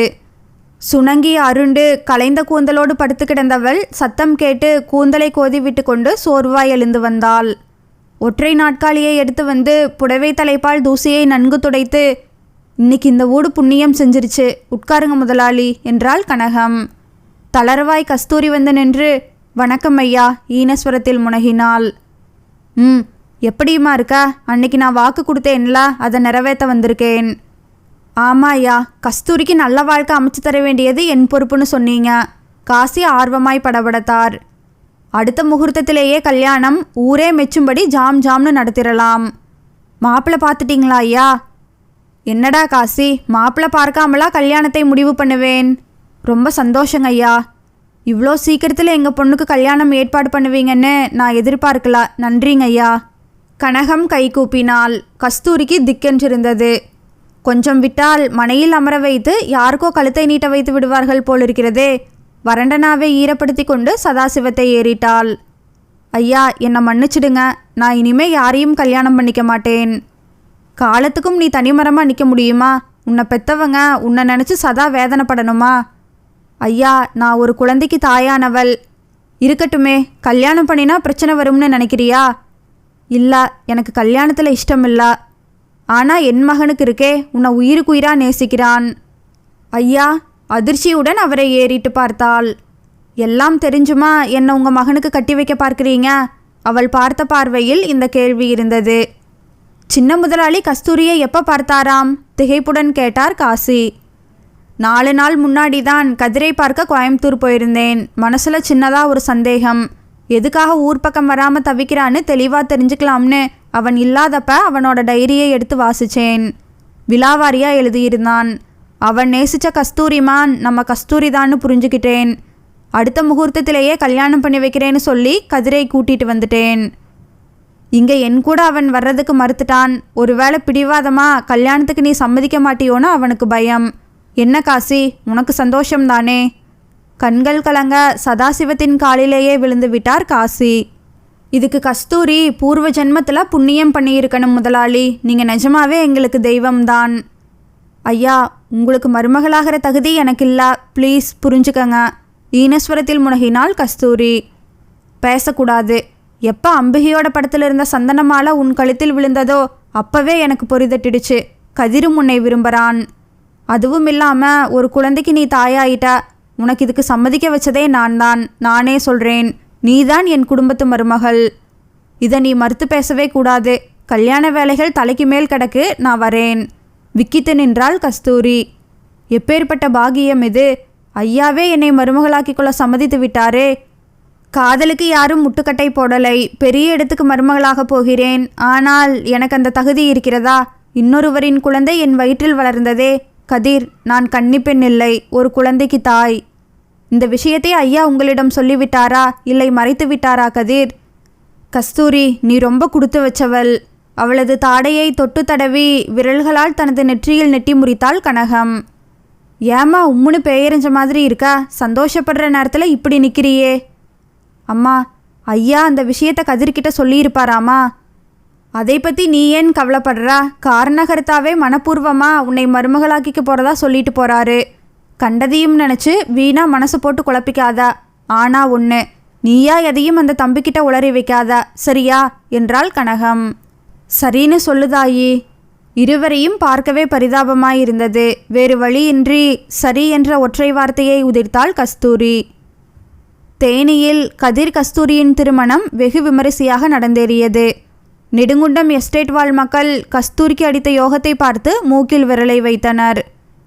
குற்ற உணர்வு மனதில் புழுவாய் குடைந்ததால் கஸ்தூரி உள்ளுக்குள் அழுத வண்ணம் இருந்தாள். ஸ்வர்க்கமே கிடைத்துவிட்டாற் போன்ற மகிழ்ச்சியில் மிதந்தான் கதிர். முதலிரவு. வெள்ளி சொம்புடன் தயக்கமாய் அந்த அறைக்குள் நுழைந்தாள் கஸ்தூரி. அறை கதவை சாத்தினாள். பால்கனி கதவை திறந்து தோட்டத்தையும் நட்சத்திரவானத்தையும் வேடிக்கை பார்த்து கொண்டிருந்த கதிர் சத்தம் கேட்டுவிட்டு அவசரமாய் உள்ளே வந்தான். நான் ரொம்ப அதிர்ஷ்டசாலி கஸ்தூரி. என் காதல் தேவதையே எனக்கு மனைவி ஆயிட்டா. நானும் தான் கதிர். உங்களை என் உயிரினும் மேலா நேசிக்கிறேன். தொண்டை வரை ஓடி வந்த வார்த்தைகளை சிரமப்பட்டு அடக்கினாள். மேடாவில் சொம்பை வைத்துவிட்டு அவனது பாதங்களில் பணிந்தாள். வாத்சல்யத்துடன் அவளை தொட்டு தூக்கி அவளது உச்சந்தலை நெற்றி கன்னங்களில் கதிர் தனது இதழ்களால் ஒற்றி எடுத்தான். மறுகணம் கஸ்தூரி தேம்பி அழுதுவிட்டாள். என்னாச்சு கஸ்தூரி? அவள் மௌனமாய் உகுத்தாள். பேசுடா, எதுக்கு அலறா? ப்ளீஸ், என்னை தொடாதீங்க. நீ என்னை மனசார விரும்புகிறா, அது எனக்கு நல்லா புரியுது. நமக்குள்ளே என்னத்துக்கு ஒளிவு மறைவு? எதுவாக இருந்தாலும் வெளிப்படையாக பேசு கஸ்தூரி. உனக்கு என்ன ப்ராப்ளம்? இப்போ நம்ம கணவன் மனைவி, ஈருடல் ஓருயிர் ஆகியாச்சு, சொல்லுடா. அவளது தோளை தொட்டு அசைத்தான். அவனிடமிருந்து விலகி 2 அடி தள்ளி முதுகு காட்டி நின்றாள். பதில் சொல்லு கஸ்தூரி. நான் ஏன் உன்னை தொடக்கூடாது? எனக்கு ரீசன் தெரியணும். உனக்கு விருப்பம் இல்லையா, இல்லை உடம்பு சரியில்லையா? எனக்கு பிடிக்கலா. பிடிக்கலன்னா எது பிடிக்கலா? அவள் அமைதி காத்தாள். என்னையே பிடிக்கலையா? நான் அப்படி சொல்லலா. பின்ன நான் எப்படி இதை எடுத்துக்கிறதாம்? நீ என் மனைவிடா. அதுக்குரிய தகுதி எனக்கு இல்லைங்க. உடைந்து போய் விசும்பினாள் கஸ்தூரி. அன்னைக்கும் நீ இப்படி தான் பேசினா. எங்கள் அப்பா உங்கள் வீட்டுக்கு வந்து பேசினதும் கன்வின்ஸ் ஆகி கல்யாணத்துக்கு நீ சம்மதிச்சா. அப்பாடான்னு நிம்மதியாக இருந்தேன். இன்னமும் நீ உள்ளுக்குள்ளே எதையோ புதைச்சிக்கிட்டு மருகிட்டு இருக்கா. உன்னையும் வருத்திக்கிட்டு என்னையும் வேதனைப்படுத்துகிறா. உனக்கு என்ன பிரச்சனைன்னு தெரிஞ்சாதானே நான் அதை தீர்க்க முடியும். இது தீர்க்க முடியாத பிரச்சனை கதிர். அவளையும் அறியாமல் திரும்பி அவனை பரிதாபமாய் பார்த்தாள். பாத்தியா பாத்தியா, உரிமையா கதிர்னு பேர சொல்கிறா. உன் மனசில் நான் எப்போவோ வந்துட்டேன்னு இதிலிருந்தே தெரியுதா? சந்தோஷமாக இருக்கு. இந்த சந்தோஷமாவது எனக்கு கிடைச்சதே. சரி, விஷயத்துக்கு வரலாம். தீர்க்க முடியாத பிரச்சனைன்னு இந்த உலகத்தில் எதுவுமே இல்லை கஸ்தூரி. புரிஞ்சுக்கோ. என்ன பிரச்சனைன்னு சொல்லு. இது முடிஞ்சு போன ஒன்று. இதை யாராலும் மாற்ற முடியாது கதிர். அப்படின்னா? நடந்ததை மாற்ற யாரால முடியும்? நடந்தது நடந்தது தானே. புதிர் போட்டே நீ பேசிகிட்டு இருக்கா. என்ன நடந்ததுன்னு தெளிவாக சொல்லு கஸ்தூரி. நடந்ததை நினச்சி நான் வேதனையில் அணுவாக துடிச்சிட்ருக்கேன். நான் துடிக்கிறது போதாதா கதிர்? அது தெரிஞ்சு நீங்களும் வருத்தப்படணுமா? இந்த விஷயம் தெரிஞ்சால் நீங்கள் என்னை வெறுத்துடுவீங்க கதிர். தூள் தூளாக நீங்கள் நொறுங்கி போவீங்க. தன் மனதுக்குள் பேசிக்கொண்டாள் கஸ்தூரி. சொல்லுடா. இப்போ தான் ஓரளவுக்கு பேசுகிறா. முழுசாக கொட்டி தீர்த்துடு. முழுசாக தெரிஞ்சா அந்த நிமிஷமே என் மேலே நீங்கள் வச்சிருக்கிற காதல் காணல் நீராயிடும் கதிர். மறுபடியும் தனக்குள் புலம்பினாள். நீர்த்திரையிட்ட விழிகளுடன் அவனை ஏறிட்டாள். மனசு விட்டு பேசிட்டா எப்பேற்பட்ட பிரச்சனைக்கும் ஒரு தீர்வு கிடைச்சிடும்னு பெரியவங்க சொல்வாங்க. ஓப்பனாக நீ சொல்லிட்டா வேதனைக்கு ஒரு முற்றுப்புள்ளி வச்சுடலாம்னு உள்ளூர ஒரு பட்சி சொல்லுது. கமான் கஸ்தூரி. வேண்டாம்ங்க. இதுக்கு மேலே என்னை கம்பல் பண்ணாதீங்க. நான் சுக்குநூறாக நொறுங்கிட்டு இருக்கேன். கஸ்தூரி, நான் சொல்கிறத கேளுமா. அவளது தளிர்கரத்தை உரிமையாய் பற்றினான். ப்ளீஸ், அதை சொல்கிறதுக்கு எனக்கு தெம்பில்ல கதிர். என்னை புரிஞ்சுக்கோங்க கதிர். நான் தழுதழுக்க பேசிய கஸ்தூரியின் பொன்மேனி புயலில் அகப்பட்ட பூங்கொடியாய் நடுநடுங்கியது. மறுகணம் கண்கள் சொருக மயங்கி கவிழ்ந்தாள். சமயோசிதமாய் அவளை தாங்கி பிடித்து கொண்டான் கதிர். பேச்சு மூச்சில்லாமல் கிடந்தவளை தூக்கி தன் தோளின் மீது போட்டுக்கொண்டு கட்டிலை நோக்கி நடந்தான். கட்டிலில் அவளை ஒரு பூ போல கிடத்தினான். மேஜையின் மீது வைக்கப்பட்டிருந்த கண்ணாடி ஜக்கை எடுத்துக்கொண்டு வந்து அவளது முகத்தில் தெளித்தான். சில கணங்கள் கழித்து அலங்கமலங்க கண் விழித்த கஸ்தூரி அவனை அண்ணாந்து பார்த்துவிட்டு கண் கலங்கினாள். ஆதுரமாய் அவளது முகத்திலிருந்த கண்ணீரை துடைத்து விட்டபடி கதிர் அவளது தலைமாட்டில் அமர்ந்தான். வேண்டாம், நீ எதுவும் சொல்ல வேணாம். நான் இனிமே உன்னை கம்பல் பண்ண மாட்டேன். எத்தனை வருஷங்கள் ஆனாலும் நான் காத்திருப்பேன். எனக்கு நம்பிக்கை இருக்கு. இந்த பிரச்சனை தீரத்தான் போகுது. அன்றில் பறவைகள் மாதிரி இணை பிரியாம சந்தோஷமா நாம வாழத்தான் போறோம். குரலில் உறுதி தொனிக்க பேசியவனை இமை கொட்டாமல் பார்த்தவள் உடைந்து போய் அவனது கரத்தை பற்றி கொண்டாள். ஆறுதலாய் அவளது புஜத்தில் தட்டி கொடுத்துவிட்டு, ரிலாக்ஸ்டா, கண்ணை மூடி தூங்கு. நீ ரொம்பவும் வீக்கா இருக்கா. எல்லாத்தையும் மறந்துட்டு நிம்மதியா தூங்கு என்று முறுவலித்தான். பளிச்சென்று வெளிச்சத்தை பிரசவித்த லைட்டை அணைத்துவிட்டு விடிவிளக்கை போட்டான். கஸ்தூரிக்கு போர்த்துவிட்டு குட் நைட் என்று முணுமுணுத்துவிட்டு முதுகு காட்டி படுத்து கொண்டான். அரை மணி நேரம் கழித்து குரட்டை ஒலி எழுப்பி தூங்கி போய்விட்டான். கஸ்தூரி அவன் முதுகையே வெறித்து பார்த்தாள். எனக்கு நம்பிக்கை இல்லைங்க. காலம் முச்சுடும் இந்த குற்ற உணர்வு என்னை செல்லாக அரிச்சிட்டு தான் இருக்க போகுது. நானும் அதை நினச்சி புழுங்கி தாமரை இலை நீர்த்துளி போல உங்கள் கூட இணைய முடியாமல் எட்டியே தான் இருக்க போகிறேன். நாம் எப்படி அன்றில் பறவைகள் மாதிரி சந்தோஷமாக வாழ முடியும்? எனக்கு கடுகளவு கூட நம்பிக்கை இல்லை கதிர். என்னை மன்னிச்சிடுங்க. மீண்டும் தனக்குத்தானே பேசிக்கொண்டாள். என்னால் உங்கள் வாழ்க்கையும் சூனியமாகி போச்சே. கதிரை பார்த்தபடி கண்ணீர் சிந்தினாள் கஸ்தூரி. பச்சிலம் குழந்தையின் முகம் சதா அவளது மனக்கண்ணில் வந்து போனது. பெற்ற மனம் குழந்தையை பாராமல் பரிதவித்து துடித்தது. ஒரே ஒரு தடவையாவது பாப்பாவை பார்த்து ஆரத்தழுவி கன்னத்தில் முத்தமிட்டு உச்சி முகர வேண்டும் போல் இருந்தது. கணவனை பற்றிய கவலை ஒரு பக்கம், குழந்தையை பற்றிய கவலை ஒரு பக்கம் அவளை மாறி மாறி வதைத்தன. பிறந்த வீட்டிற்கும் சதாசிவத்தின் உறவினர்கள் வீட்டிற்கும் புதுமண தம்பதிகள் விருந்துக்கு சென்று வந்தனர். ராமலிங்கம் ஐயா நெருங்கிய உறவினர் தானே. அவர் தனது வீட்டிற்கு விருந்துக்கு அழைத்தால் நன்றாக இருக்குமே. குழந்தையை கண்ணார பார்த்து விடலாமே. தூரத்திலிருந்து பார்த்தால் கூட போதுமே. உள்ளூர ஏங்கி தவித்தாள். கண்டமனூர், அம்மா கஜம், மயிலாடும்பாறை, போடிமெட்டு இன்னும் பல இடங்களில் இருந்த தங்களது எஸ்டேட்டுகளுக்கு காரில் அவளை அழைத்து கொண்டு போனான் கதிர். ரம்யமான அழகான பிரதேசங்களை சுற்றி காட்டினான்.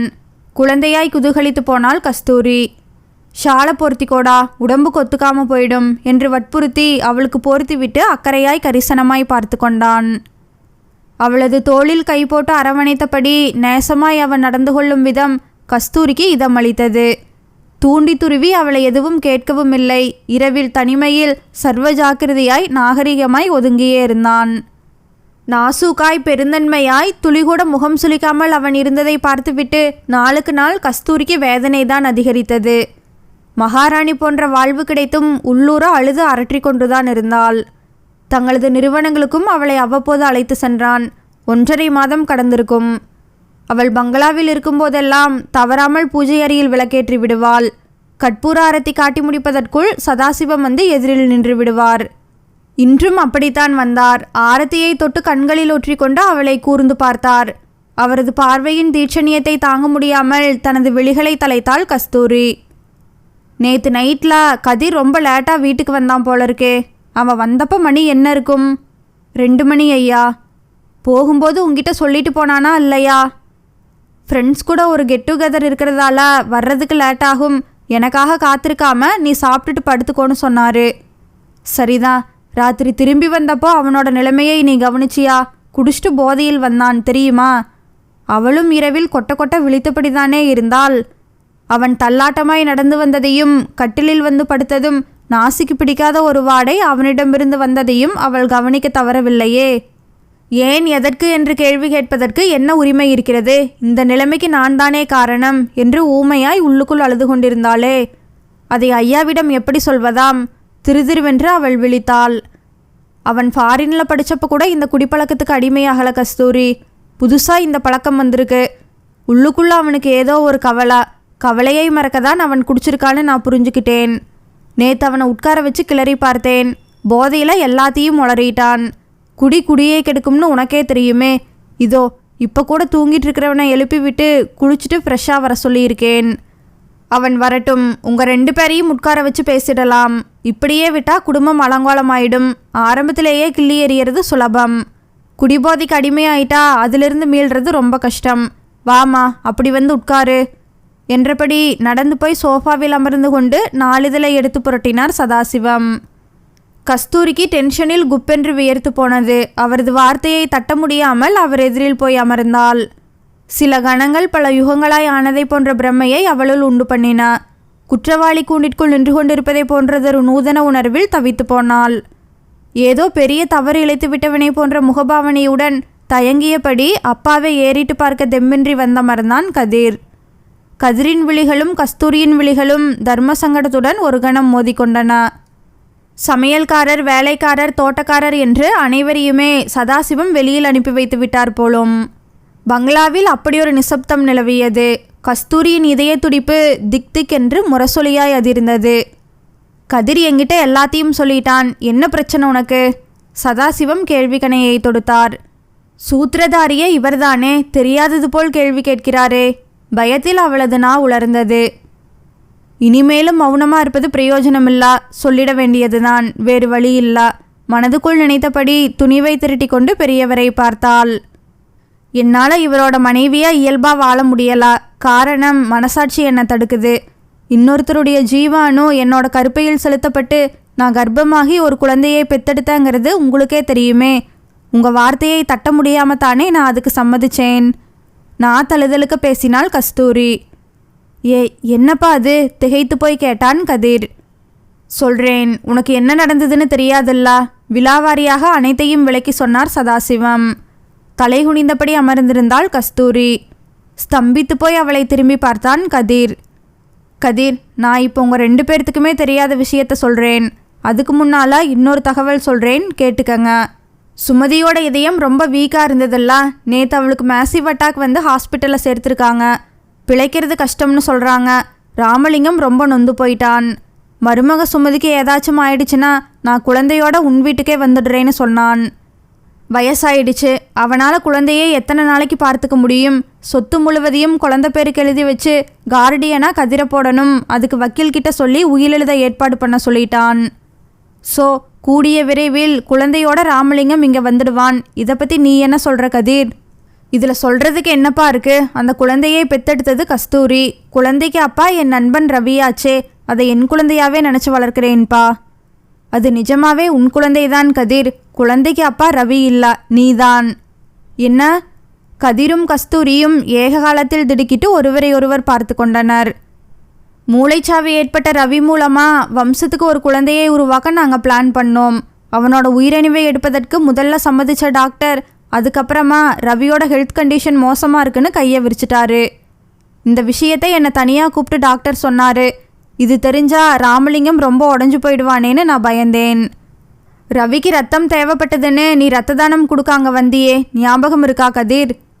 ஆமாம்ப்பா, பிளட் டொனேட் பண்ணினேன். நீங்கள் எதை பற்றியும் என்கிட்ட சொல்லவே இல்லையேப்பா. உனக்கும் ராமலிங்கத்துக்கும் இந்த விஷயம் தெரிய வேணாம்னு ரகசியமாக வச்சுருந்தேன். டாக்டர்கிட்ட தனியாக பேசி அவரை சம்மதிக்க வச்சேன். நிறைய ரத்த தானம் செஞ்சதால் நீ டயர்டாக இருந்தா. உன் உடம்பு சோர்வை நீக்கவும் ஊக்கமளிக்கவும் இந்த ஊசியை போடுறோம்னு ஊசி போட்டாங்களே, ஞாபகம் இருக்கா? ஆமாம், ஊசி போட்டதும் தூக்கம் இழுத்துட்டு போயிடுச்சு. அது தூக்கம் இல்லா, மயக்கம். நீ மயங்கி இருக்கிறப்போ உன்கிட்ட இருந்து எடுத்து வச்ச உயிரணு மூலமாக தான் கஸ்தூரி கர்ப்பமானா. ஸோ அது சாட்சாத் உங்கள் 2 பேருக்கும் பிறந்த குழந்தை தான். நீ நிஜமாக தான் சொல்கிறீங்களா ஐயா? சத்தியம் கஸ்தூரி, என்னோட அம்பிகை மேலே சத்தியம். போதுமா? ஐயா, என்னோட வயிற்றில் பாலை வாத்துட்டீங்க. இந்த ரகசியம் நம்ம 3 பேர்த்தோடு இருக்கட்டும். ராமலிங்கம் நம்ம கூட தான் இருக்க போகிறான். அவனை பொறுத்தவரை, இந்த உலகத்தை பொறுத்தவரை குழந்தை அவனோட வம்சத்தை சேர்ந்தது. இந்த திருப்தியிலாவது அவன் கடைசி காலத்தில் நிம்மதியாக இருந்துட்டு போகட்டும். சரி, இப்போ உண்மை தெரிஞ்சு தெளிவாயிட்டீங்கல்ல கதிர், இனிமே நீ தண்ணியை தொடமாட்டல்ல? சாச்சா, சாரிப்பா. சங்கோஜமாய் தலையை சொறிந்தான் கதிர். போங்க, 2 பேரும் மனசு விட்டு பேசுங்க. இந்த ஊர் உலகறிய நம்ம வம்சத்துக்கு ஒரு வாரிசை பெற்று கொடுங்க. சிரித்தபடி வெளியேறிவிட்டார் சதாசிவம். தனியறைக்கு இருவரும் வந்தனர். மடை திறந்த வெள்ளமாய் ஆனந்த கண்ணீர் வழிந்தது கஸ்தூரிக்கு. மக்கு, உண்மையை சொன்னால் நான் உன்னை வெறுத்துடுவேனா? நீ என்னோட கஸ்தூரிமான், கவரிமான். நீ கவரிமான் ஜாதியை சேர்ந்தவ, ஒரு குழந்தையை சுமந்திருக்கா. அதெப்படி கரைப்பட்டவள் மாதிரி குற்ற உணர்வுல நீ புழுங்கினா? அதுவும் மெத்த படிச்ச பொண்ணு.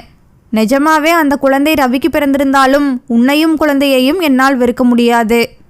பழம் நழுவி பாலில் விழுந்த மாதிரி அந்த குழந்தைக்கு அப்பா நான் தானு தெரிஞ்சதும் புலகாங்கிதம் அடைஞ்சிட்டேன். என் உயிரிலே உணர்விலே கலந்தவனி, என் கஸ்தூரிமான். I love you so much. அவளை ஆற தழுவி கொண்டான் Kathir. I too love you Kathir. கஸ்தூரியின் தளிர்கரங்கள் அவன் கழுத்தில் மாலையாயின. கல்யாணம் ஆகிறதுக்கு முன்னாலேயே நாம் அப்பா அம்மா ஆயிட்டோம்ல என்ற கதிர் அவளது செவியில் ஏதோ கிசுகிசுத்து விட்டு செவிமடலில் மென்மையா இதழ் பதிக்க கழுக்கென்று சிரித்தாள் கஸ்தூரி. இத்துடன் இந்நாவல் முடிவடைந்தது.